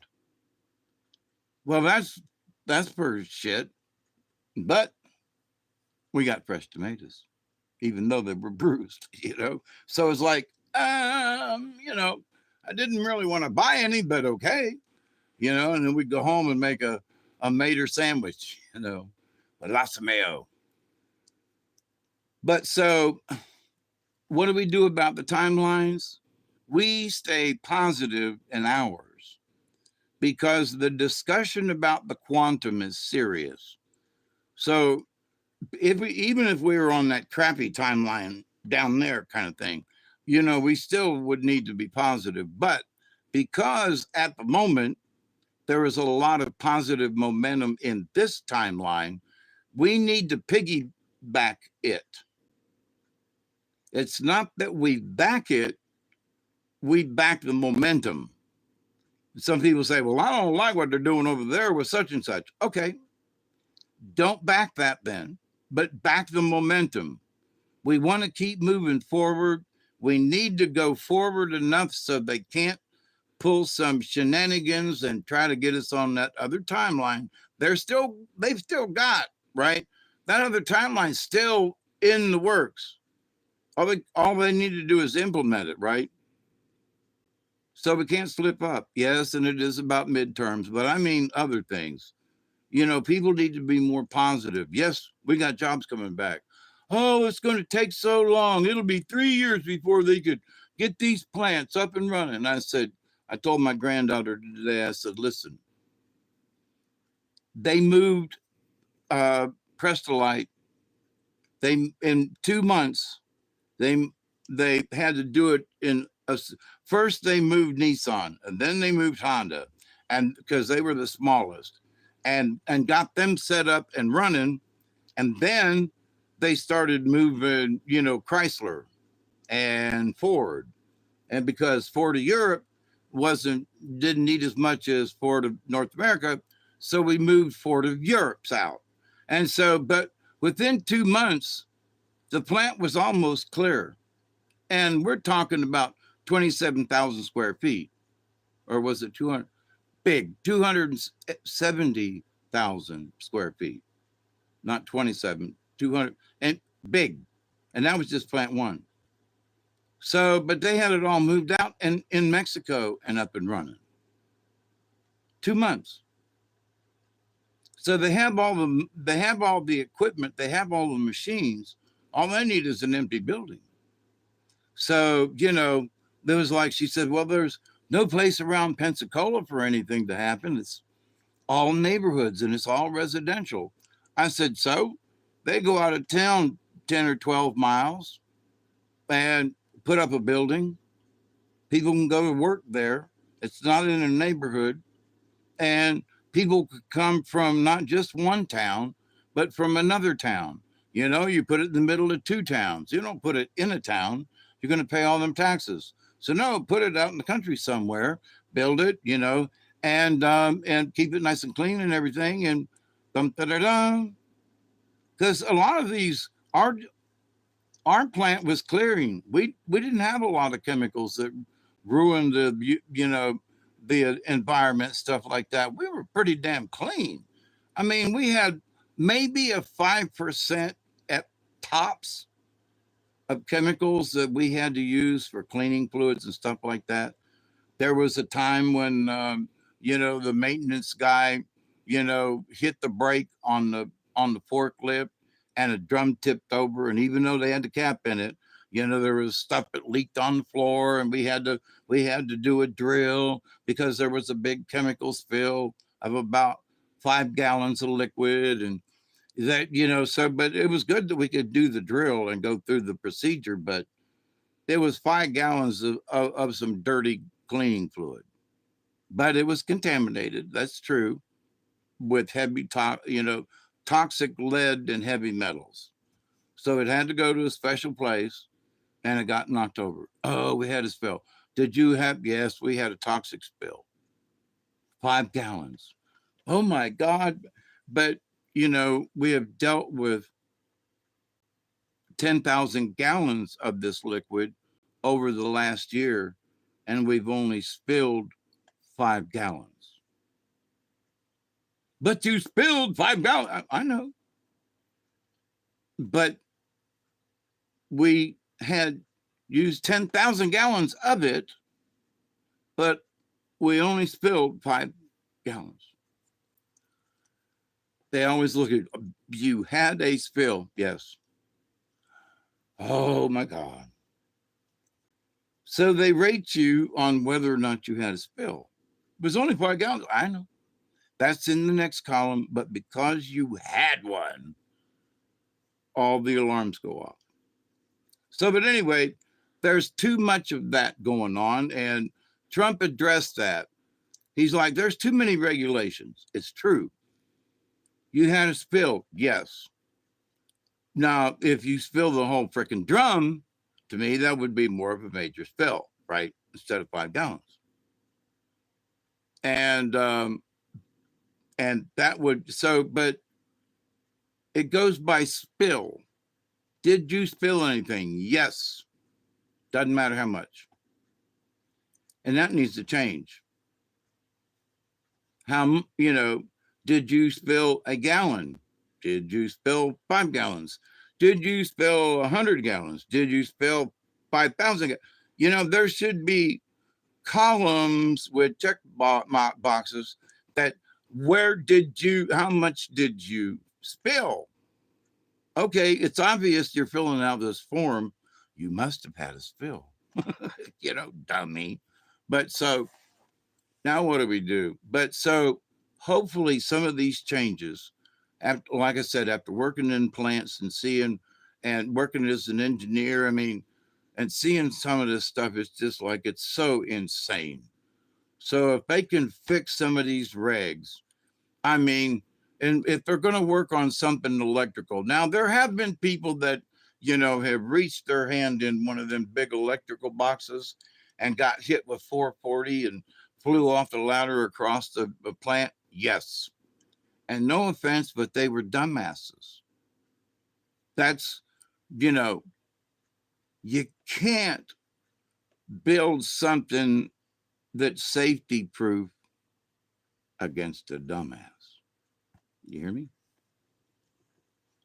So this guy says he's qualified to do electrical work, climbs this 15-foot ladder in the plant, opens up this big electric box. There's like 660 volts running through this puppy, and it's going in 440 this direction and 220 in that direction and 110 down here. And he puts a screwdriver in there and it throws him off the ladder. You're supposed to turn the power off first. So now they got it to where you have to go to this other panel with a lock and key. You have to go with a supervisor. The supervisor has to put the lock on the door that shuts in other words, you pull the lever down and lock the lever in place so nobody can come by and accidentally throw the power on. Well, anybody that's around us right now would be a dumbass to do that, but okay. So, but the maintenance man can't put the lock on. They have to get a supervisor.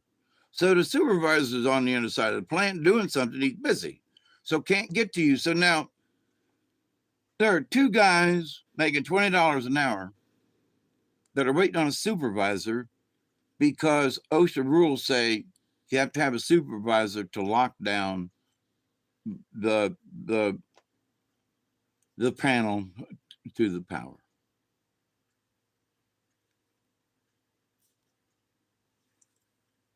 It just goes on and on and on. There are so many weird things. It's just so, but anyway, some of these things need to be changed, but we need manufacturing back.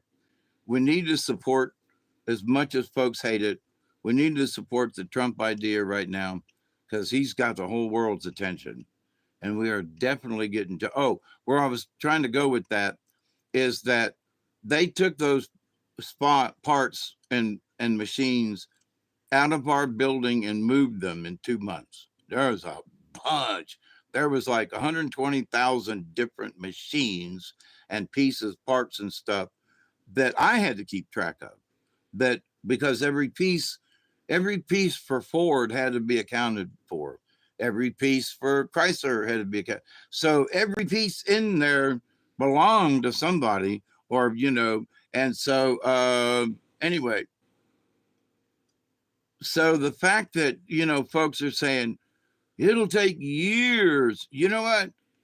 They can start making computer chips here in America as soon as they find an empty building, because they'll move in these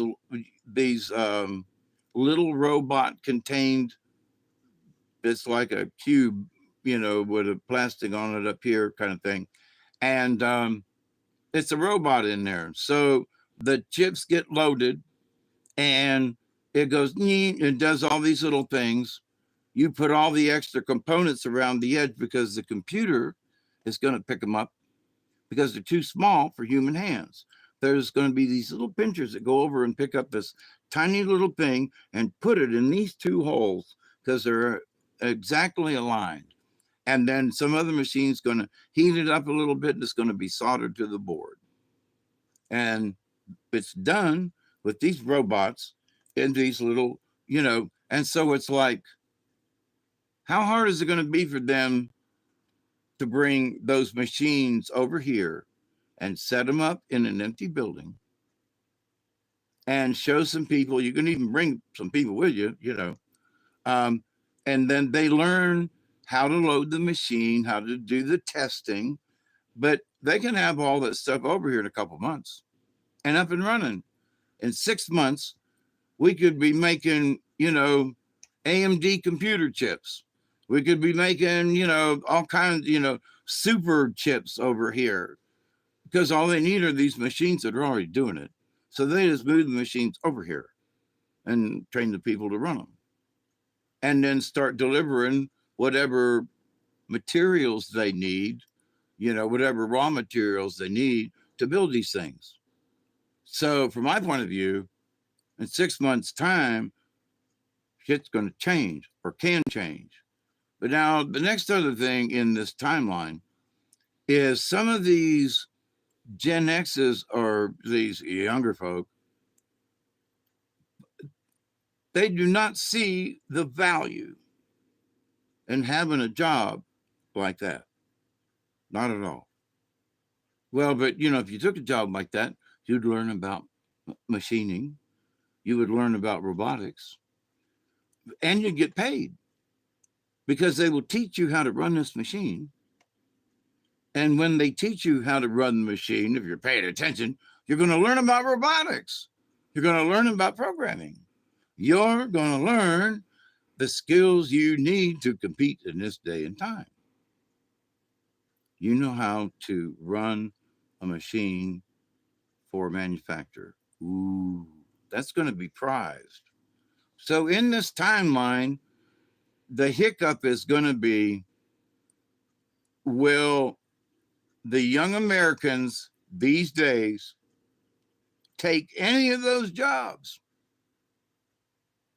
Or are we going to have to keep the Mexicans we're trying to throw out in order to do the work? Don't know. But that's part of this timeline we're on. So we've got to keep pushing forward. Folks need to have faith, because there is forward momentum. That's the thing. Oh, the tariffs. Oh, stop it. Just be the rabbit for a little while, Be the deer and just stand still. You're not running off. If you run, you're going to get hit in the traffic. So just stand still. It's okay to stand still. Once in a while, especially. You got to stand still, because you got to rest. And that was the other thing, that was in the cards. Make sure that you have enough rest so that your energies and everything will be maintained. So, and to me, above all, on the spiritual level of things, we got to just have faith in the Creator, because Trump said himself, he said, I'm alive by the grace of God, and I know it. He said, just, I guess yesterday in a speech, and I was impressed. I even clapped after I heard it and it was at the end of the speech, and he said, thank you. And, and he always says it's been a great honor, whether he needs to say it or not. At the end of his speech, and he's turning to everybody, it's been a great honor. So I thank him for his continuation of being humble by saying that. Well, he doesn't really mean it. He's just, well, I think he means it. Personally, I do, but you got your own opinion. But the fact that he says it without any kind of prompting, I'm very grateful to be here. I'm very thankful. I'm very, Obama never said much of anything like that, unless he was schmoozing with other black folk, I'm glad y'all put me here tonight, but at the end of his speeches, he always, I'm honored that you asked me to be here. And I'm honored that I was allowed to speak, great. So there is that mean tariff guy, and then there's the guy who's honored to be with Americans. When I saw the video when he was walking to the unknown soldiers to set the wreath, and one of the things that I watched was, Trump sat on the, if you're looking at him on the left end, then I think it was Hegseth that was next to him, and then there was like an army colonel.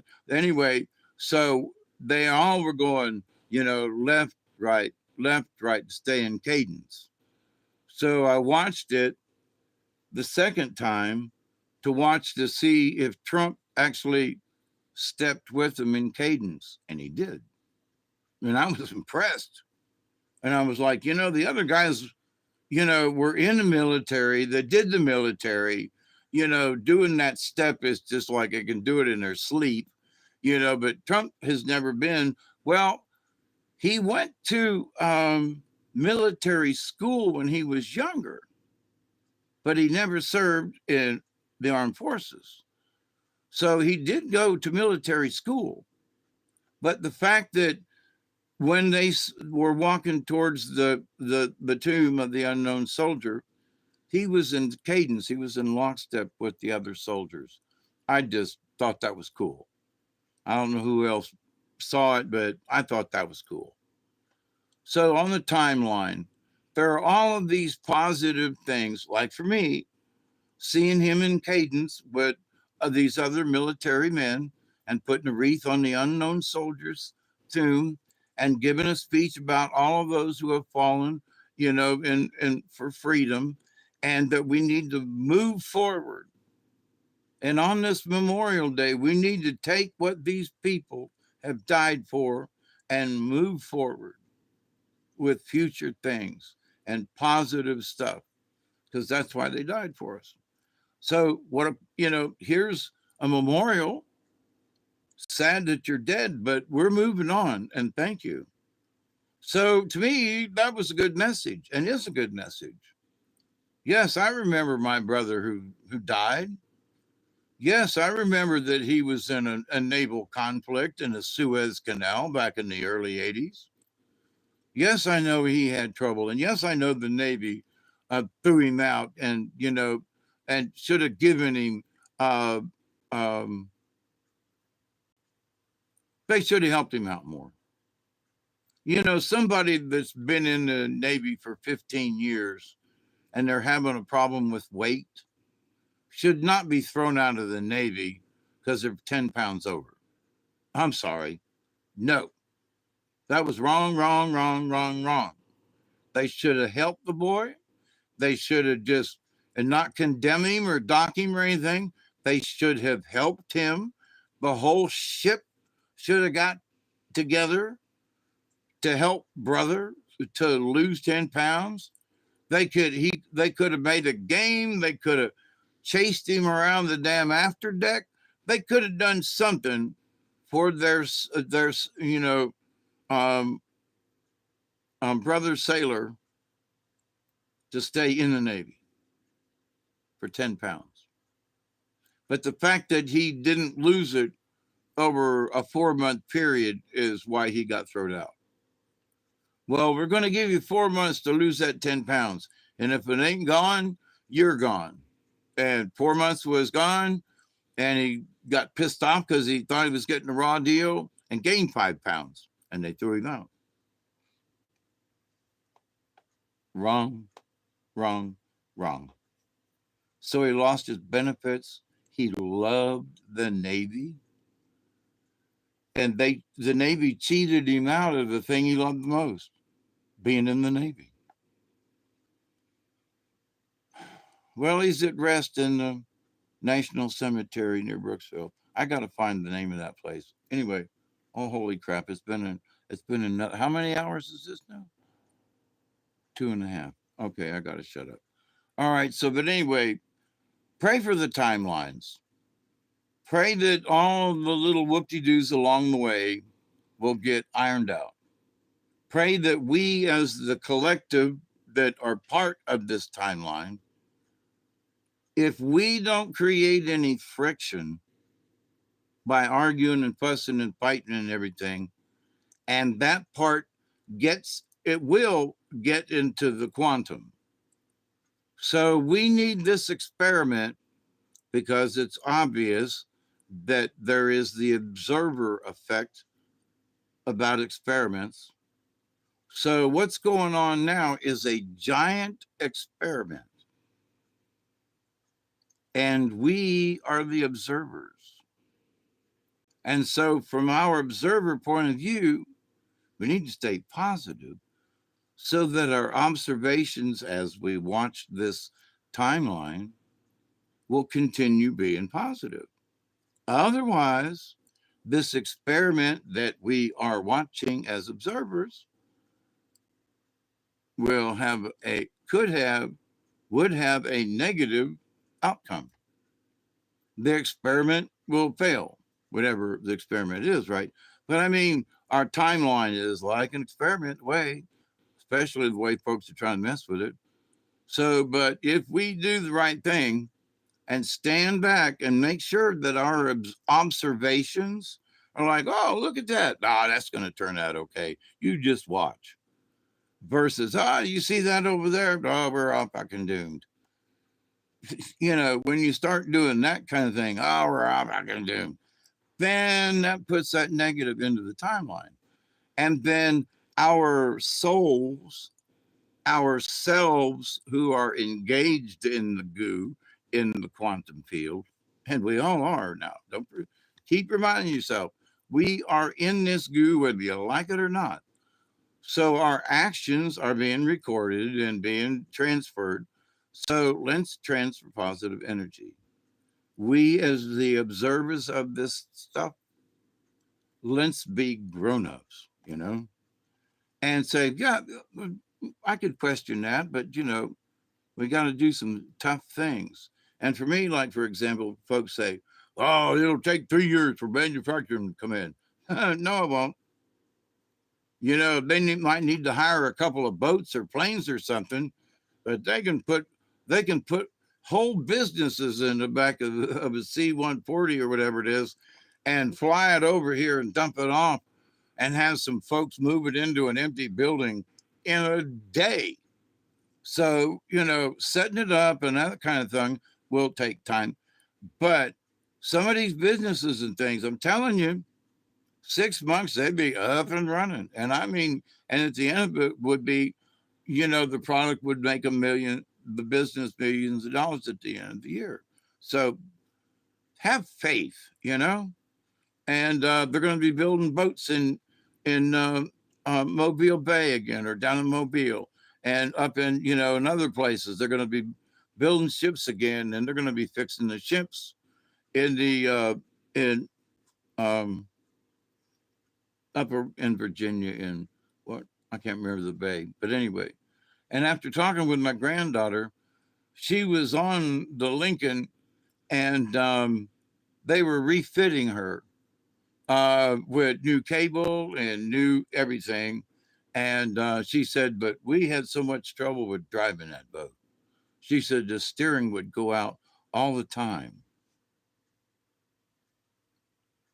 She was on an aircraft carrier that they were refitting, and probably still are. And it was her job in there to do these things to refit the ship.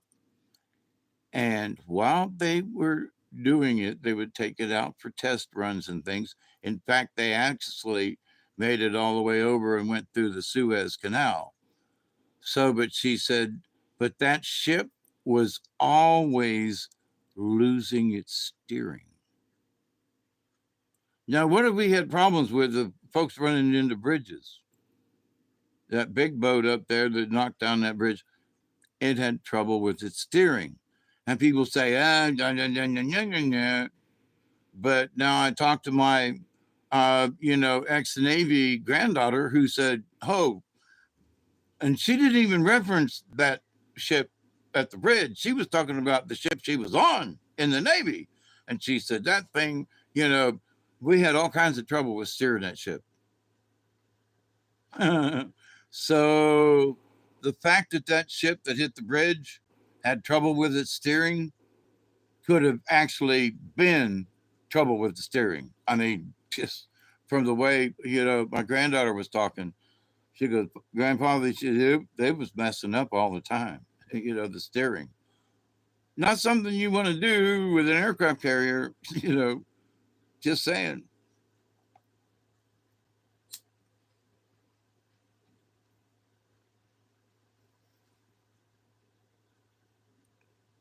So, for example, here's an interesting thing as I conclude this, and thank you if you stayed. there are things on this timeline. So, for example, for me, I hear from somebody, I talk with Barry all the time from Missouri. So there are things up there that go on that don't go on in other places, right? There are things that go on down here in the South that don't necessarily the same thing anywhere else, right? Similar, but not. Going down to Florida and going hanging around them Floridians down there, different than hanging around a bunch of Georgians. I'm just saying. Uh, Not bad, but different. So can't quantify it. It's just different. Well, I've been up there and I've been in crowds and it feels different up there. Okay. So what we feel different going on, people reacting negatively,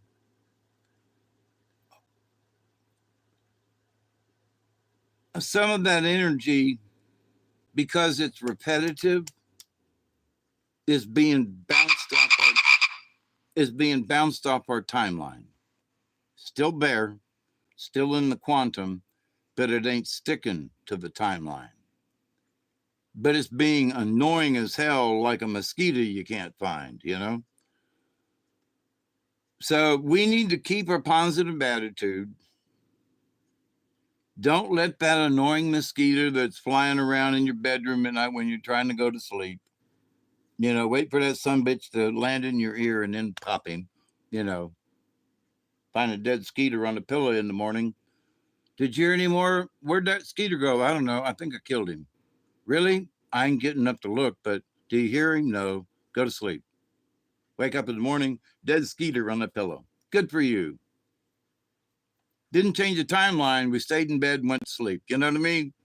So kill the skeeter, pop him, knock him. Don't have to kill him, maybe just knock him loose and then you can throw him out in the morning. But hopefully our future holds this.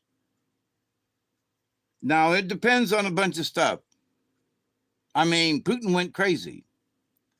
There are reports that there is a Putin double. Now, there was that years ago, but they're saying that there's something up with Putin himself. And I think that Putin ain't necessarily running the show, much like Biden wasn't running the show.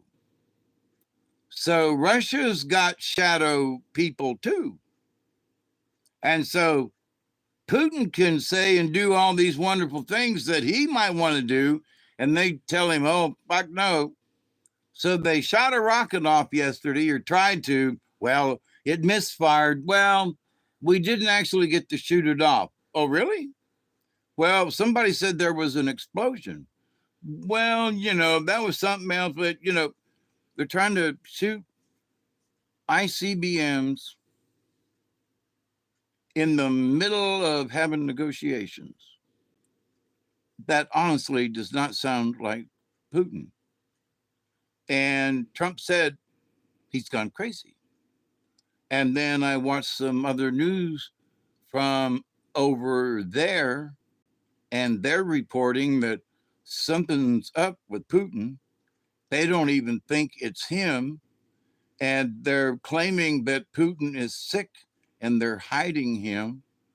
Now, years ago, there was something that was said that, it was like a Parkinson's or something that was affecting Putin because he held his hands in a certain way. If he got to shaking, that he didn't want anybody to see it. And so it was reported that it was like a Parkinson's type thing.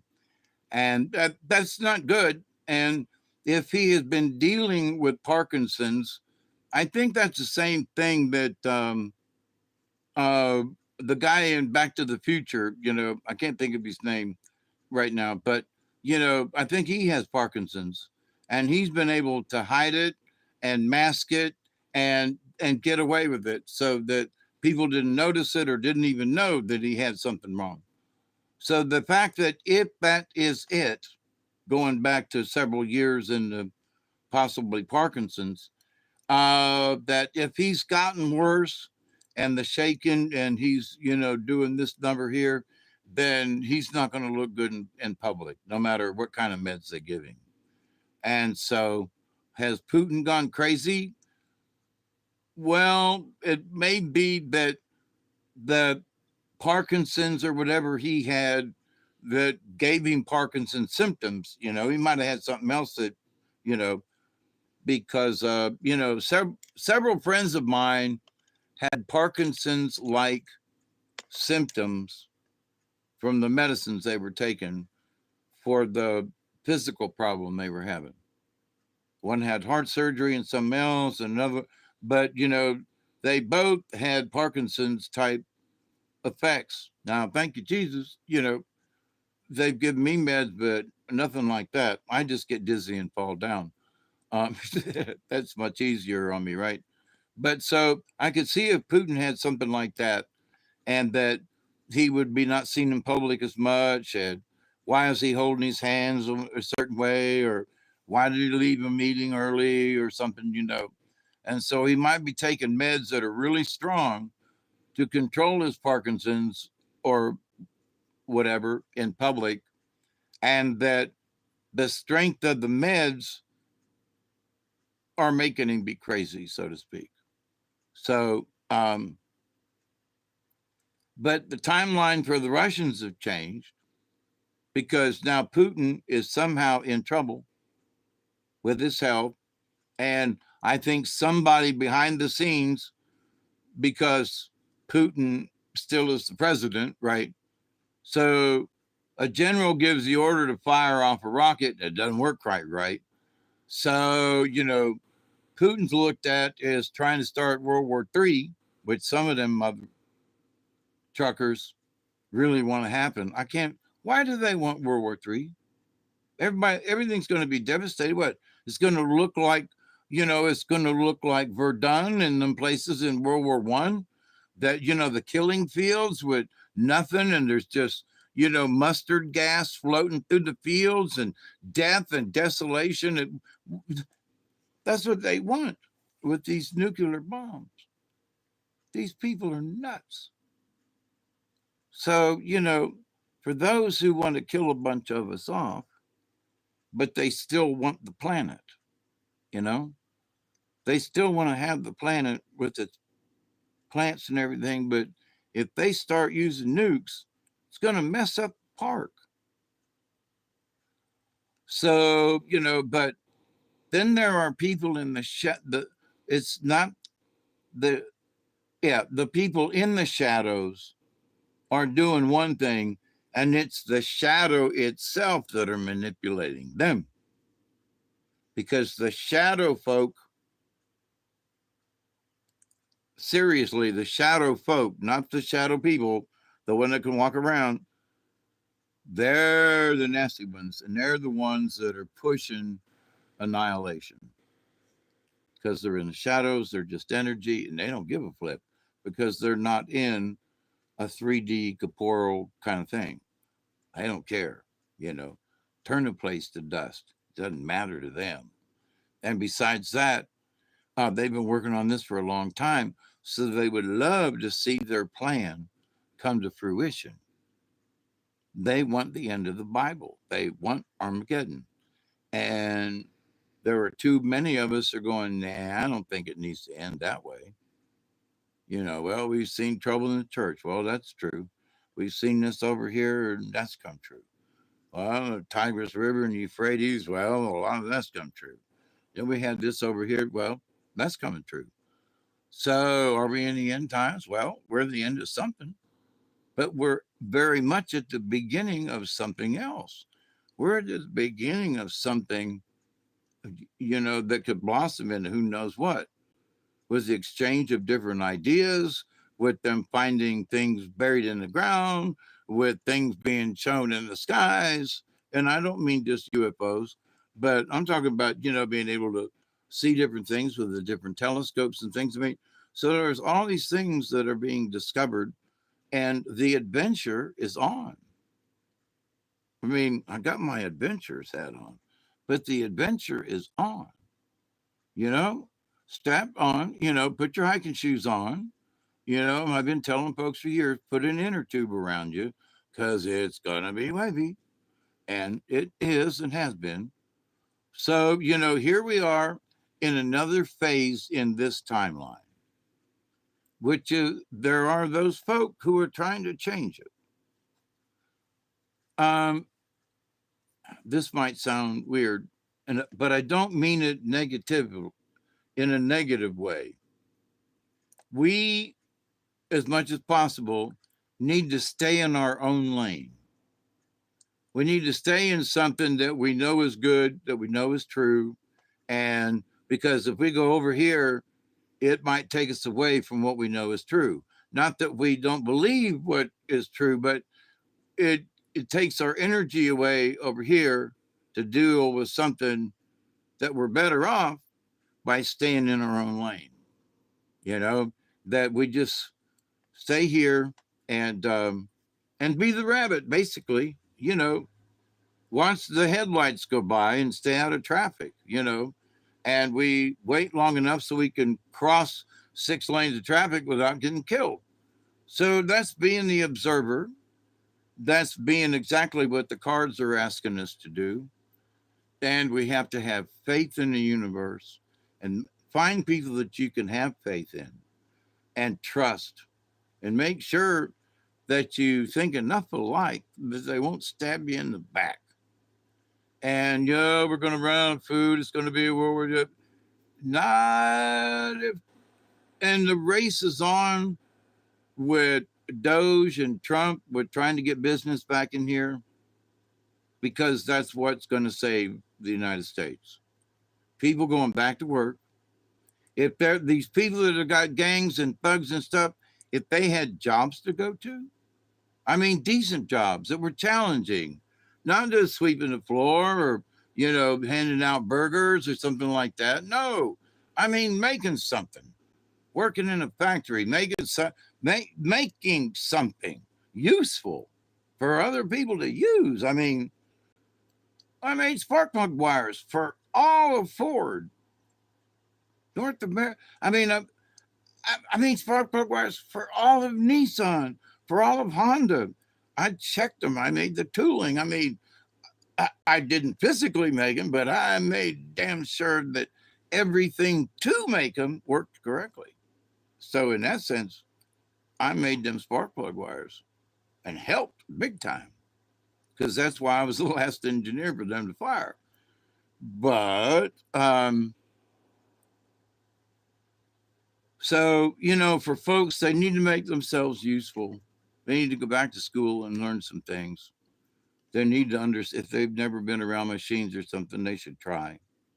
Oh, but there are jobs on the internet. Jobs on the internet do not make anything. We need to physically make things. Oh, but he created this really cool video game. Good, fine, great. He created a video game, but what did that video game do for society? Well, people are sitting around playing it. People are sitting around getting their eyes bothered by they're wasting time. They could be doing something else. It's bad on their fingers. They get carpal tunnel.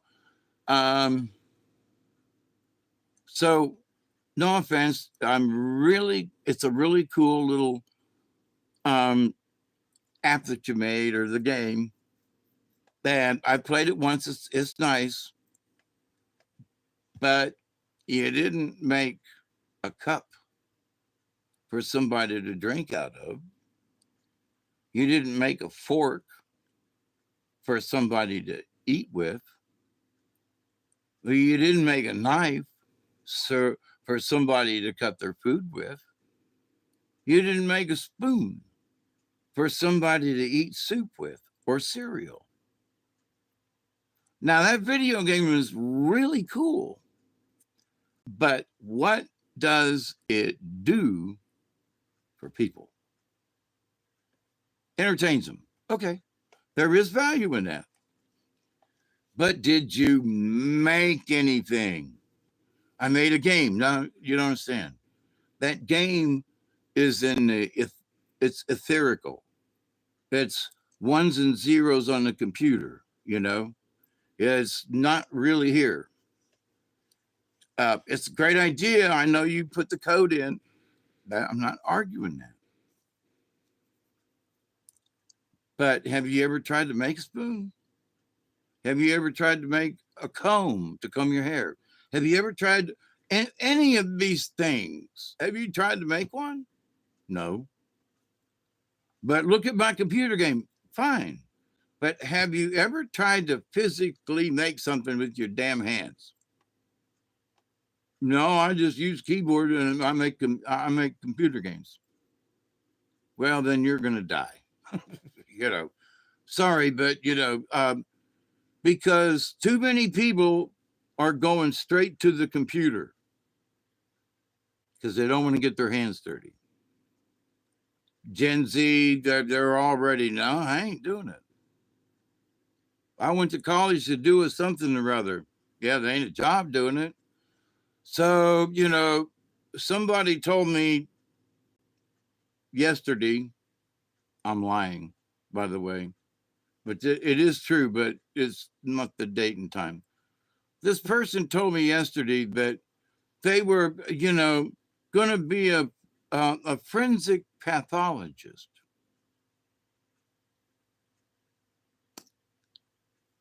Three and a half years into the degree, she changes it because she wants to make video games.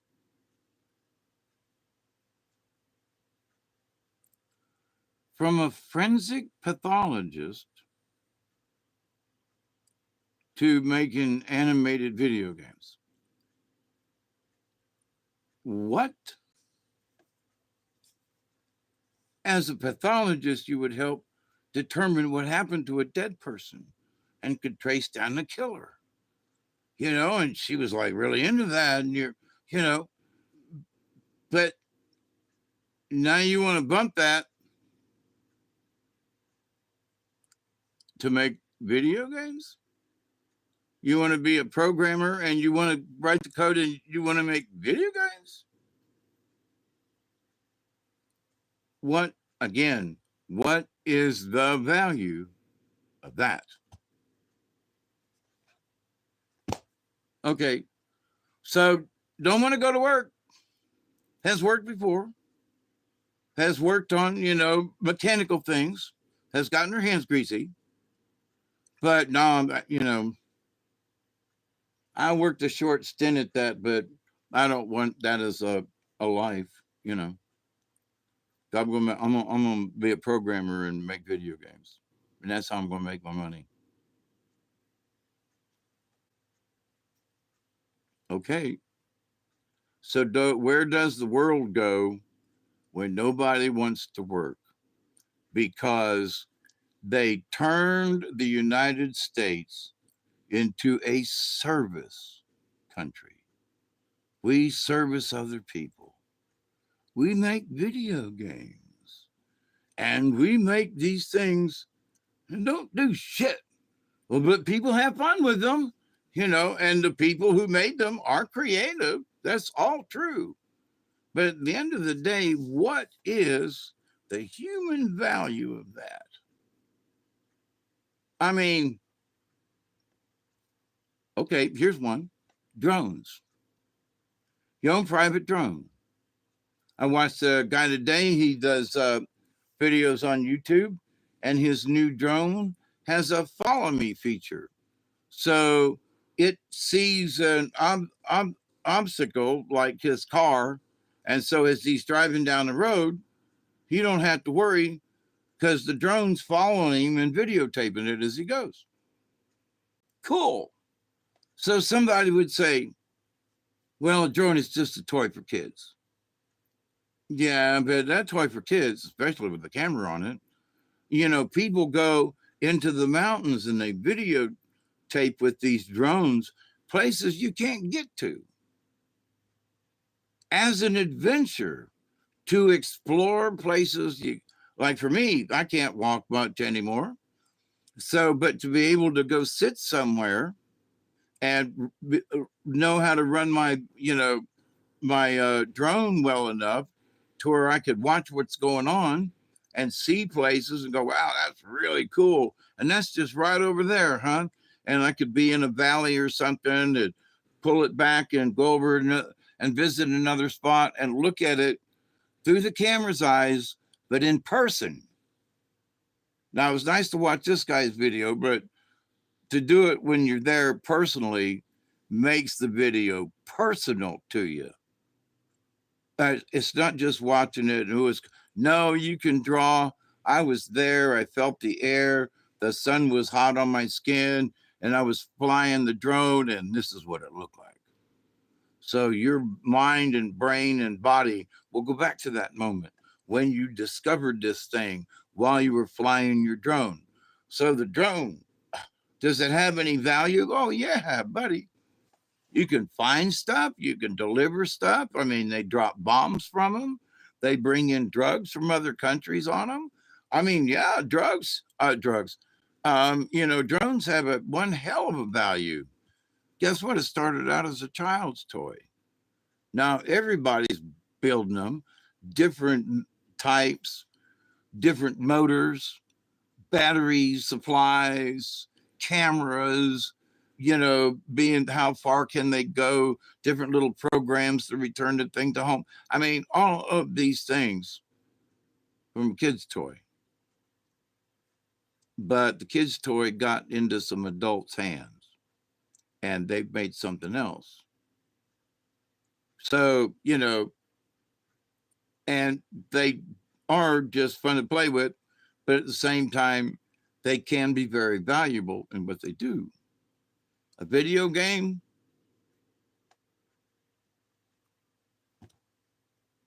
it becomes just a toy. And its only value, I'm not trying to knock them, but we need to change some mindsets, Go home and build an animated video game, but go to work and build something, It's like, you want a new house? Okay. Anybody around to build it? No. Why are the Mexicans the best carpenters? Because the white people and blacks don't want to learn how to build. That it's beneath them. But why should I go out and build houses? Because you can make good money, but that's strenuous work. That's work outside, and you get, sunshine and rain on you, and you sweat a lot. Yeah. But you feel good at the end of the day when you've built something and you can drive back in the neighborhood and go, hey, kids, see that house right there? Yeah. Daddy built it, me and his friends. That's something to be proud of because I've done it before. You see that big building over there? Yeah. Daddy put the roof and the sides on that building. I was hanging from a crane and helped put that building up. Yep. See that building right beside it? Yep. I helped build that one too. Really? And to the story that I told my kids, which was true, those buildings I'm just talking about now, they're still there after all these years. So to me, there's a pride in building something, and folks these days don't have it. So hopefully pride will come back into our timeline. That's one thing I hope will change. Or there's going to be a bunch of seniors go back to work. I would.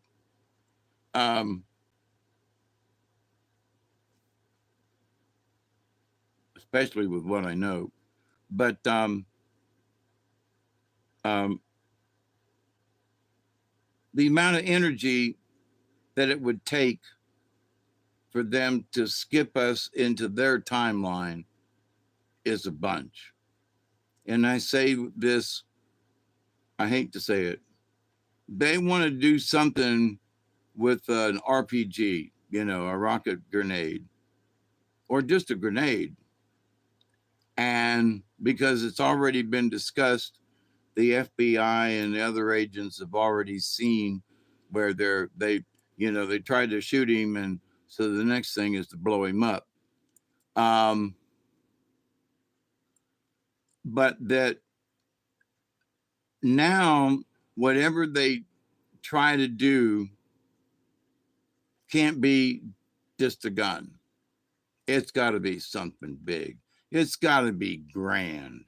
And it's got to be a 9/11 kind of event. Drop a bomb on the damn White House, but we got to take that sumbitch out. And because they've had enough. So be wary of that, them crazy sumbitches.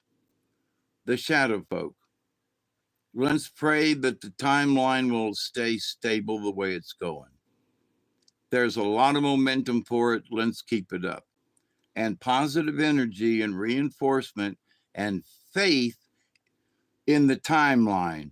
Now there'll be, does that mean have a little faith in Trump and some of the stuff? Yep. That's what's going on. It ain't just Trump, but look at RFK. Look at what he's been able to do. Look at the things that just in a couple of months, he's already started on his trek to make America, and especially the children, healthy again. It's and he was sent by God. He said it, he believes it, and he's now doing it. That he was sent here to save children and make them healthy, and he's doing what he's meant to do. God sent him here to do it. So have faith in the guy, will you? He's been studying this for 40 years. He has litigated against some of this stuff. He's not stupid. He's not a kook. He's been told that the mainstream media has been told to make him look like a goof, so you'll think he's a goof and you won't believe him. And they did a good job. Guess what? He's making up for it. God bless him. The other guy that got thrown in jail, and he was defending this, and they found out that he was right. They let him out. Guess who's in charge of the program now? Dun, dun, dun, dun. But these things take time, patience. Be rabbit and hold still. And have the grace of swan to have faith in the Creator for the future. Keep up the good work, because I continue to pray that each and every day, each and every one of you will continue to learn how to accept and receive the knowledge, the healing, the wisdom, and the many blessings from the universe. So, happy Wednesday to most of you, and we will see you next time. Please be safe, stay healthy, and above all, look at the situation and have some faith. Lucky, how are you? Yeah, you have a great rest of the week too. After going to the okay, I'll chat for a half a second. I went to a chiropractor today after 3 years and a bunch after having my back surgery. And I have determined that it's the muscle between the vertebrae. There are nerves in there that are, they're all balled up and have been in there wanting to get loose for the last 3 years. And so she used this massage drill device. And I forgot the name, doggone it, but pro thingy. So she was standing on my back. She was putting as much pressure as she could for her 110-pound frame. She's a lithe little thing. But one nice lady, and I'm going to give her business as much as I can afford, or not. But to the point that when she got done with me, I could stand up straight without groaning in between. I'd come off of the table, put my feet on the floor, and stood up. She goes, how you feel? I said, I'm standing. I stood straight up. She goes, yeah, I noticed. So anyway, I'm positive that this area of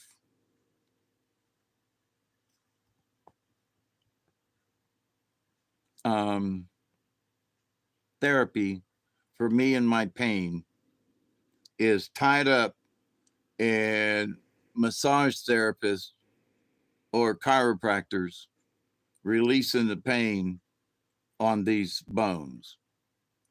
My right side, every single vertebrae, every single one that she went down and hit with that thing, I literally come off of the table, just boom. It hurt so bad, but so good. So here's my deal at the end of this and my future projection for the rest of this year and forward is now that I am positive that I can get relief by having the correct amount of therapy meeting, but it's got to be hands-on kind of poke the button thing, that my pain can be alleviated, at least some. But I feel like if I had enough therapy, because it's gone on so long, then I'm going to need 6 weeks of therapy of folks massaging me on a regular basis to get them knots out of me and let me get my back muscles to work, because I haven't been able to work my back muscles because my back hurt too bad. I couldn't physically do it. Take the pain out and let me be able to do sit-ups and stuff. My muscles will get stronger, which would help keep the pain out. So I see that there could, if there's not an end to it, I see a really good place to go and get relief. Which is like, instead of I want to kill myself because the pain is so severe, and it is at times. Nah. I've asked the Creator to help me with the situation, and the situation, He's told me, follow your gut, do the thing. And if you will go this direction, Dave, you might actually get relief. So I find this young chiropractor, new in the business, let her work on me for 20 minutes. I see the relief. I feel the relief. I want to go give her business. I'm a poor man, so it won't be much. But with her help and other help, I see at least relief for my back, if not potentially a cure of sorts. So anyway, I'm being positive. I actually walked around today upright. It was an odd feeling. I was honest to God. I was like, damn, I might learn how to walk again. So anyway, so there's positivity in the air, even for, old cranks like me at 72 that have been dealing with a shitload of pain for the last 3 years. Plus, there might be a solution, but at least we're part of it. So keep your prayers up, not just for me, but I mean, keep your prayers up for whatever you need, and ask the universe for an answer and figure out a way to go, to get that thing achieved. If you get an answer, are you following up on it? My answer was, Dave, if you go to a therapist, well, I got that thing down in Day City. Yeah, that was cool. Found out that when she, relieved the tension in my back, I didn't hurt. Oh man. So, Dave, Hawkeye, I gave you some ideas. You followed through them. You proved to yourself that the idea is correct. I followed through today with the chiropractor.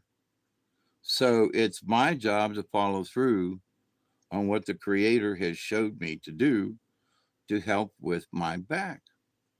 3 years. I'm going to this doctor, I go to therapy, I go over here, I go to the swimming pool, I did this, I did that. Nothing helped. Now I kept asking, does anybody here know how to do a little massage? And it ain't much. Put your thumb there and push. But it's too difficult. Nobody wants to do it. Nobody wants to touch your skin, by the way. She was like, we don't touch people's backs here. Pull your shirt down. And I said, you got to see my scar. You got to know how far up my back this goes. Well, okay. And it was like 2 fingers and lifted up my shirt. She went, oh. And I was like, what is this thing with not touching people thing? Folks are scared to get a germ, to touch another human being. Back in the day, I was like, oh, sit down, mister. No, let me lift your shirt, And here, look, where does it hurt? They'd be having their fingers and thumbs on you. Now, that lady down in Florida that put her hands on me, I'm still sending her prayers because she had no problem with putting her hands on people without gloves. She did antisepticize them and she had some cleaner, but she wasn't afraid to touch somebody. So I'm like, somewhere along the line, we literally lost the ability to touch one another in society. A hug, a something. Here, let me rub your back for a minute. Here, let me give you a neck massage. No, you're going to touch me. I'm only going to give you a back massage. Let me rub your neck. No. You can't do that. You're going to touch me. What the fudge? I mean, there were people back in the day that used to go to office buildings and for $5 for 5 minutes, they would give you a massage there in your chair. And so this person would go through an office building in a couple of hours at $300, and just like, what? Didn't have to do anything. Didn't have to carry a table around. The people were sitting in their chairs, and they just went to different offices and people were waiting on them, it's 4:00. Where's Jane at? She's supposed to be here. And then, hi everybody, sorry I'm late, and then she goes around and does her thing and people hold up the $5 and off she goes. And everybody's happy, And even the management don't care because the production has gone up since she started doing it. The morale's gone up. She talks to people and jokes and everything, and morale is up and production is up because this lady comes in once or twice a week and goes around and gives people massages. Can't touch people anymore. People aren't in the offices anymore. What have we come to?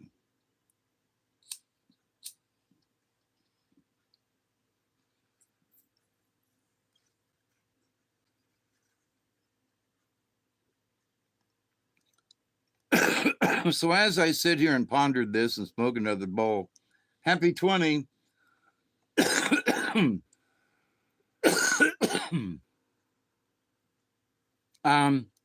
But that I'm curious as I sit here and ponder this for the first time. Well, sort of. Will this trend of not touching without gloves or something or 4 layers of protection, will that ever get remedied? I mean, there are people still walking around with masks on. There are still people who, when I'm in a store, they back up and kind of look. And if there's a worn out 6-foot marker on the floor, they will back up to it. And I'm like, I asked this one lady, I said, why are you backing up? She goes, oh, well, we have to have 6 foot of distance.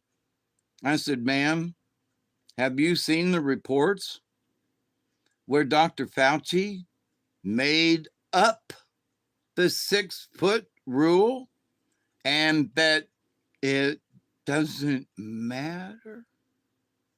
You can be 1 foot away, 6 foot away, you're still going to get it. But that he made it up Well, I'm still going to hold my distance. I went, okay, but I mean, she was adamant. Didn't care if he made it up or not. In her head, she's still keeping the distance because at some point he must have been right. He said it was right. He told everybody it was right.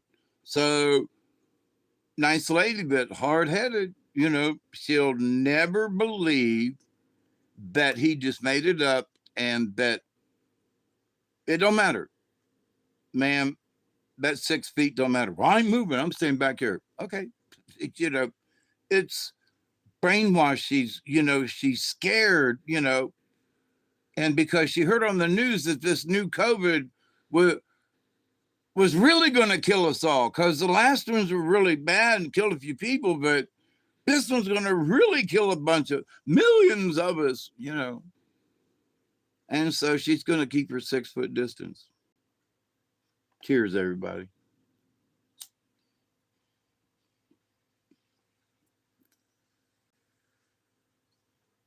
We stay on our timeline.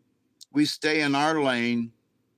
We help folks along the way. We don't be rude and but we don't push the other side, We don't wish them success, but we can't hate on them because that would be against our positive force moving forward.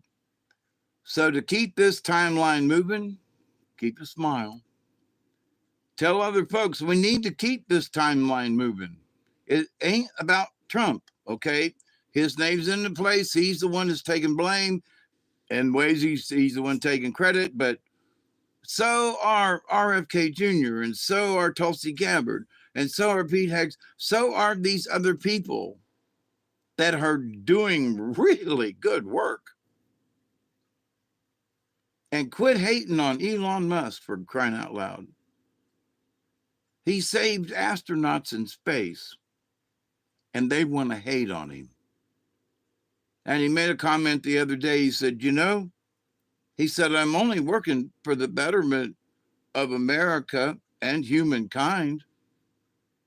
I sent a rocket into space to save the astronauts, and people hate me for it. He goes, I just don't understand. Think about that. His company, he didn't ask, I don't know if he got any money, but nobody, he didn't ask. He didn't make a big deal. He sent one of his spaceships up there and got him and brought him back safely. Boeing couldn't do it. NASA couldn't do it. You're going to hate on this guy because he did it, because he's a billionaire, because he's finding waste in our government, because he's finding people who've been committing fraud for 40, 50 years. You hate him because he saved astronauts. Come on, get over it. Come on, get over it, really. Oh, he's going to look at our records. Why? He is a billionaire. He doesn't want to look at this stuff. All he's looking for is things that are out of place.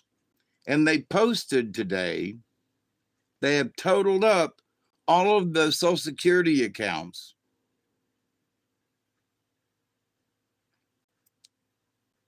It was of people over 100, okay? Well, actually, I think it was 105 or so. But anyway, so it was all of these old folk that were on the records that are probably not alive. But the checks have been going out. This is the amount of people, meaning checks that went out. 12 million, 300,000 people over 110 or whatever. 12,300,000 people over 105 still getting checks every month. Now, they say that some of them may not be getting a check, but they're still on the rolls as alive. And it's possible that these checks are still going out. But regardless of how much money, 12,300,000 people that should not be on Social Security at all. They should be wiped off. They should be in a backup file somewhere, but not on the current rolls. Oh, but Doge and Elon Musk, they want to know our Social Security numbers and they want to take our money. Oh, shut up. Oh, shut up. 12,300,000 people on Social Security over 105. Shut up.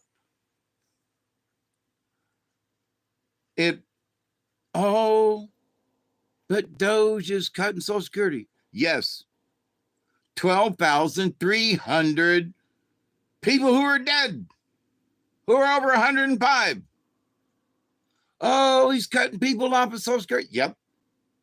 12,300 of them over.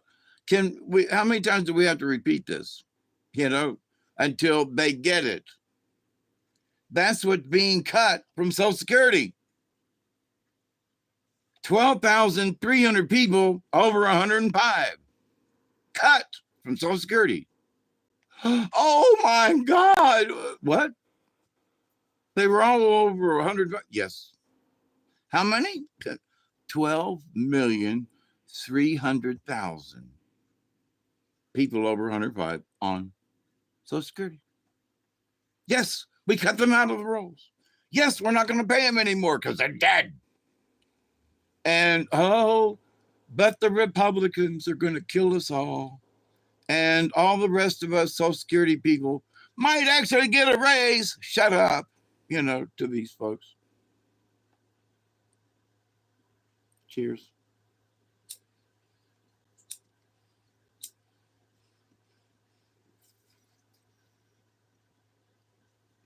Now, what happens when the Americans find out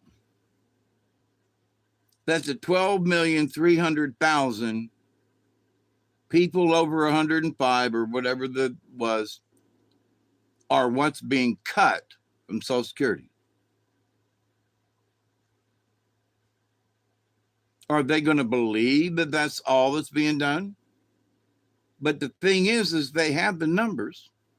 They have the receipts. They can print off for you their name, how many clients there are. They can print these things out. They can prove it. They can show you. And here's the number. This is the total. Now they're working on who these people were and why they should still be getting a check if one is being printed out. So they got to go through these 12,300,000 and see if checks are being, if money is being sent out from any of these 12 million people. And if so, who? What's the address? Because between the Secret Service and the Treasury Department and the IRS and the FBI showing up at your doorstep, whoever might be still getting a check should not get them anymore or move. So that's the next step. But the fact that everybody's worried because Doge and Elon found the discrepancy. There shouldn't be anybody that's, who's the oldest person in America and work backwards.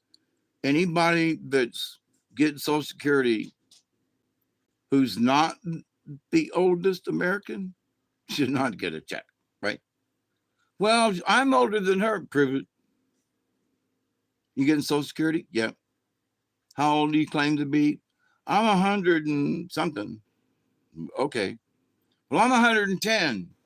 Well, she's only 109. See, I beat her. Okay. You're if she's 109 or 8 and trying to fake it because she's old, she's not going to get any more money. It's not going to change what she gets for Social Security or Medicaid or Medicare. And so it's like, so why would you lie? Why would you make it up? Why would anybody want to be older and try to get a check? So, of course, they have to check those things out. Somebody's got to do it. I'm hoping these guys are smart enough to come up with a computer algorithm that will go through the files and spot certain things and pull those files, over here to the side and go, here, check these first. For some reason, these seem more viable, or a check was written last week, or, something to lead them over here versus something that might just be a mistake. Their name might just need to come off the rolls, period. There's no money being sent out, but they shouldn't be on the current rolls. That's all. So that's an easy fix. But people are freaked out. And the Democrats are pushing this so hard. There are folks out there that are having heart attacks. I'm not lying. It's putting stress on them.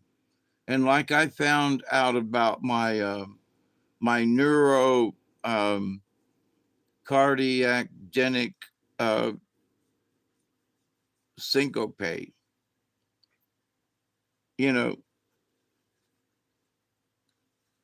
I don't need no stress because stress is one of the major triggers that will set me off. And I might, if I get too stressed out, I might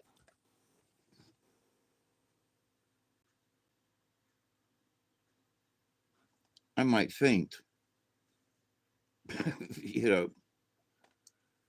Right on the the website, stress will cause you to have fainting spells. Okay. So don't stress me out.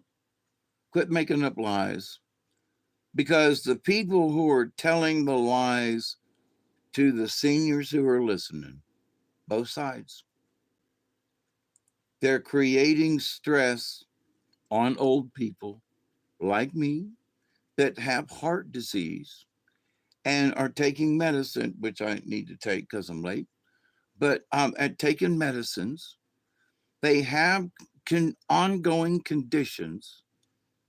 Stress is the biggie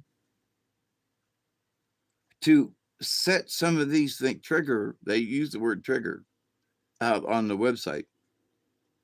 So now the Democrats and these people are actively lying to all of the seniors, putting them in a stressful position. I would say, isn't that attempted murder?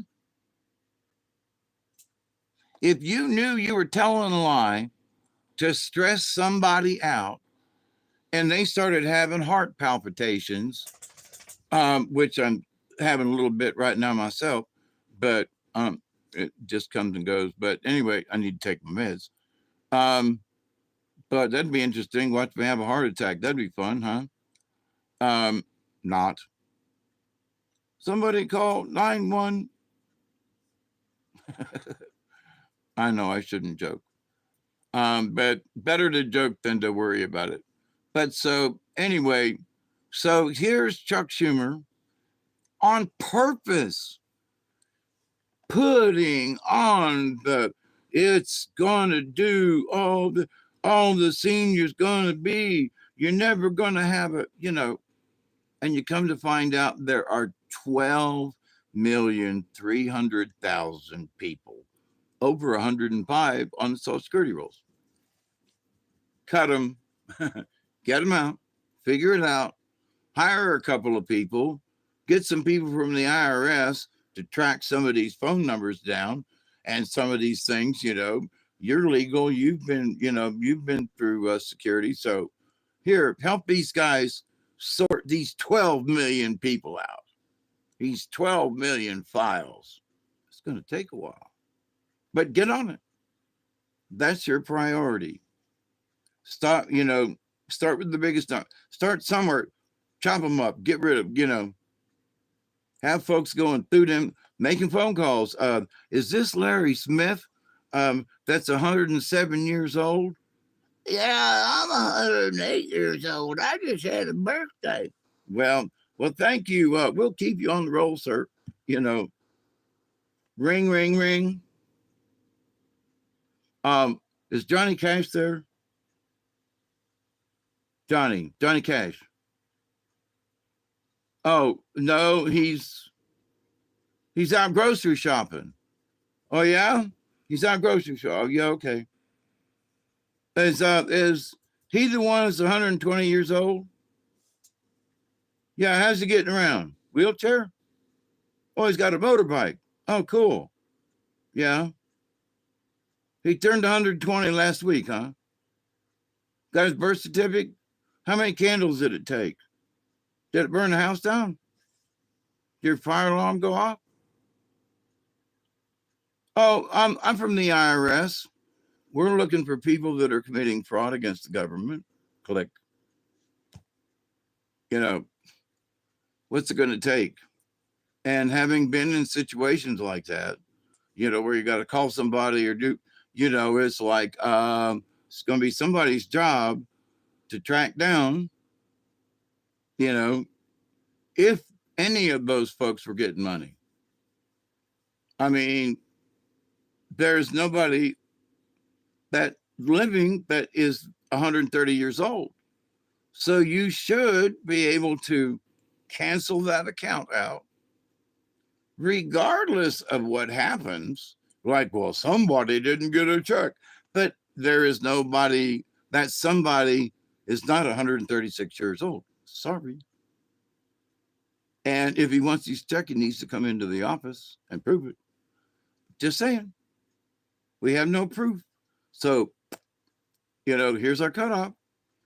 Any of you out there that's 120, 130 years old, call the Social Security office right away and let them know you're still breathing.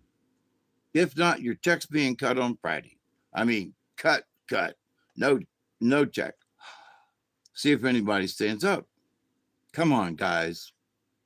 Oh my God, but Chuck Schumer and them folk I mean it, they should be arrested for trying to commit homicide on seniors. Because every time I see that motherfucker on the television talking this shit, telling the lies that he's telling, saying the things that upset people like me right now, because I'm pissed off at him, because he's trying to kill us by what he's saying.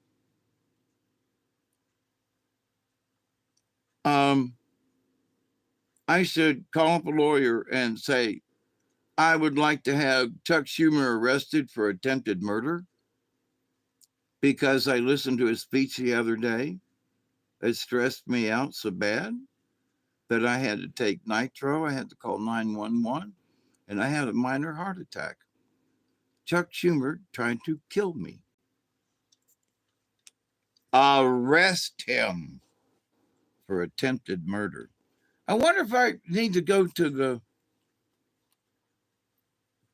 follow up on this. I wonder if I could go to like the sheriff's office. Go to emergency. My heart really does hurt. I've taken my meds. I'm living by myself, and at the moment, I feel uncomfortable. I don't want to be by myself. I just got a feeling. So let me sit here in the emergency room for a little while and talk with the doctor. Hi nurse, how you doing? Do some blood work and make sure everything's okie dokie. And I'm not just having a panic attack, but I'm having a panic attack because of what I saw on television. That's what sent me into the panic attack. So what set you off, Mr. No? watching Chuck Schumer. Really? Yes, I'm going to call the sheriff and have an incident report because a United States senator was spouting so much lies on live television that it sent me to the hospital and I'm having a minor heart attack. That's attempted murder. He's knowingly lying to the whole world. I'm listening. It stressed me out. I'm having a minor heart attack. He should be put in jail and charged for attempted murder. Sorry. How about that for, and there's enough of us with heart conditions. If we all wrote in, if all of us with heart conditions were to write in and go, Chuck Schumer is stressing me out. I had to, take extra medicine the other day. And that little old lady the other day that I saw, she was fixing to have a heart attack if she didn't already. My God, she was stressed out. And it was all about, did you hear about what Chuck Schumer? We're all going to have our Social Security check. I can't get by now, and they're going to cut all of our funds and everything. And I was like, lady, calm down. There's 12,300,000 people that don't belong on Social Security rolls because they're over 110 years old. That's what's being cut from Social Security. But Chuck Schumer said, and she was all upset. So attempted murder, ain't that a homicide? I mean, anyway, he should go to jail. That's a good reason. I should look into that. Well, I was supposed to be out of here, like 25 minutes ago. So I'll close up with another prayer for a second time. I do continue to pray that each and every day, that each and every one of you will continue to learn how to accept and receive the knowledge, the healing, the wisdom, and many blessings from the universe. And just to let you know, I'm not depressed and I have no thoughts of suicide.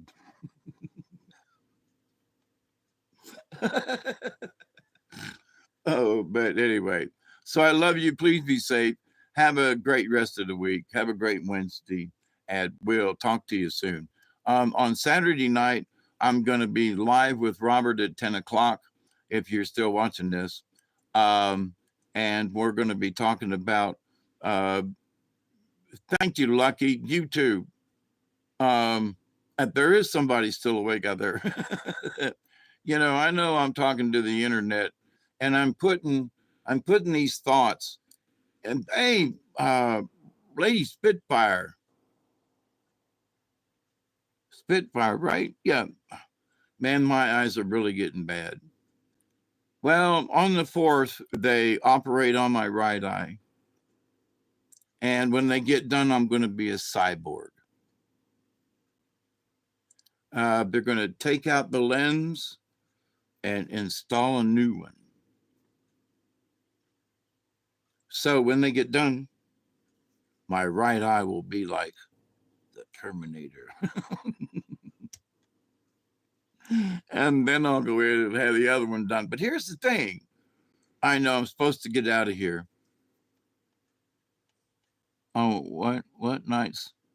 Oh, you work nights, so I'm always up at night. Yeah, okay. I got you, Lucky. Oh, that's right. But so anyway, the operation is they go in and cut a slit on the side of your eyeball.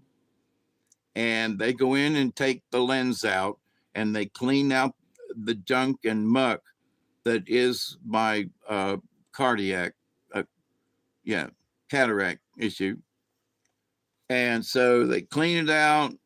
They use air to like airbrush any gunk that might be left in between the eyeball and the outer.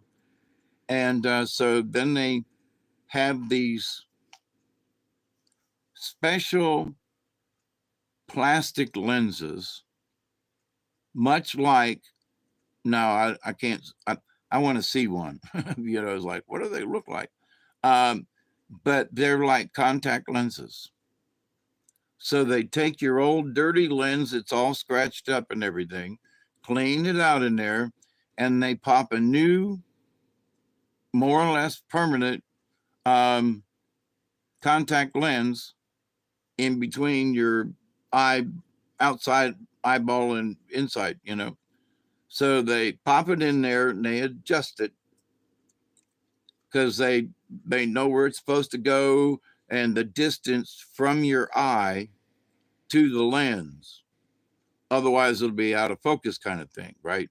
So they want to position that little puppy where it's supposed to go.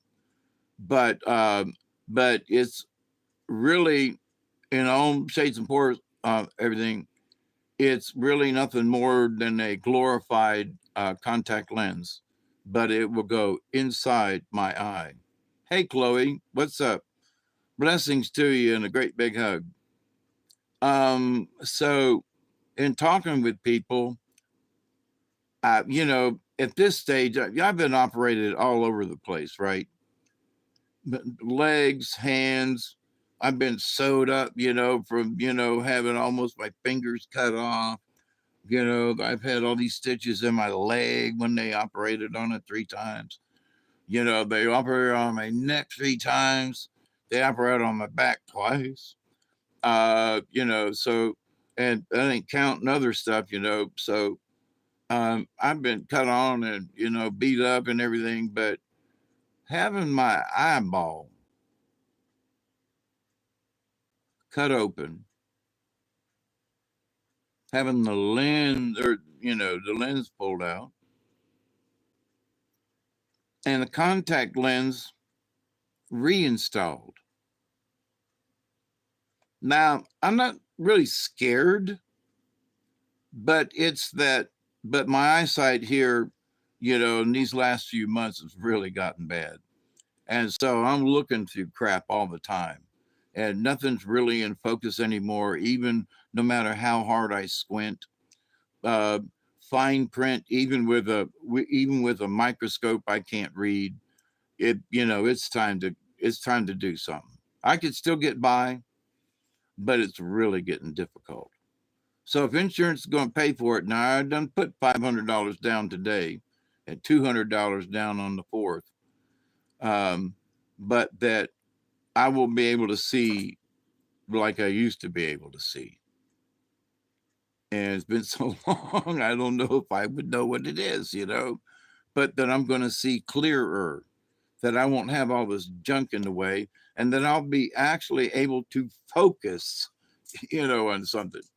So, which is interesting because it's like you're going to take the lens out, put a new one in. Y'all better put that puppy where it's supposed to go, or I ain't going to be able to focus on nothing. Anyway, if they don't get it in the right spot, it's up to them to like fix it, unless I do something stupid. You know, if I don't follow their instructions for, you know, the time it takes to heal and everything, then I'm, you know, operator error and I'm at fault. But if I've done everything right and for some reason it's out of focus or I can't see or something, they got to go in and they make the adjustment. Now, it'd be a pain in the neck or eye to have to go back in, but it's up to them to fix it. And since it's only a little plastic lens, it ain't like they're going to cost them much except their time. And their time is what costs so much. So, but anyway, boy, are they making a killing. But they're doctors, you know, they went to school and they have to pay the insurance. So, um, but if they goof up, they're the ones at fault. So, hopefully, I've heard a lot of people that have had this done through this clinic. If if there's a anybody that's had a problem, it hasn't it hasn't surfaced. And if there had been a problem, they've taken care of it. So either way, well, you know, your surgery went well, but you know, can you see the chart? No, sir. Uh-oh. You know, are you sure? And they look in your eye and they go, oh, well, you know. Some bitch, that puppy ain't where it's supposed to be. Mr. No, we're going to have to go back in there and reposition your that contact lens in there. Sorry about that, but for some reason it ain't where it's supposed to be. We're going to schedule surgery for you for next week, and come in at 4:30, and we'll see you by the end of the day, and we'll pull that puppy out and put a new one in. How about that? That's about how it will go if they make them. And I don't want to say mistake. That's nah. You know, being able to position, um, and they got some good equipment too, but being able to position a contact lens inside the eyeball and to make sure that it's having worked on small things and making sure that something gets in the right exact spot and you get it there and it slides a little bit. And you go, damn it, man, you got to reach in there and grab a hold of it and pull it towards you a little bit because it slid when you put, I mean, stuff like that happens. Been there, done that, but just not with eyeballs. So, but these guys have been trusted by a lot of people.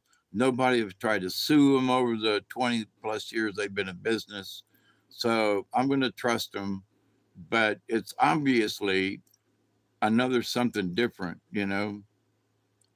I've had, you know, the heart cath thing and seen the inside of my heart. I've watched them do some other stuff and seen where my aorta is and, you know, the expansion of it or not. I've seen, you know, through sonograms and stuff. I've, you know, seen other inside body parts and stuff. I've seen the inside of my kidneys with a, you know, or my bladder with a TV camera, you know, and saw all the gunk inside, you know, my prostate, seen all that. So, you know, but taking a piece of my eye out and replacing it, I don't know, it just feels different. But I'm not afraid. But on the 4th, off I go. So wish me luck. Talk to you soon. Have a great day. Adios.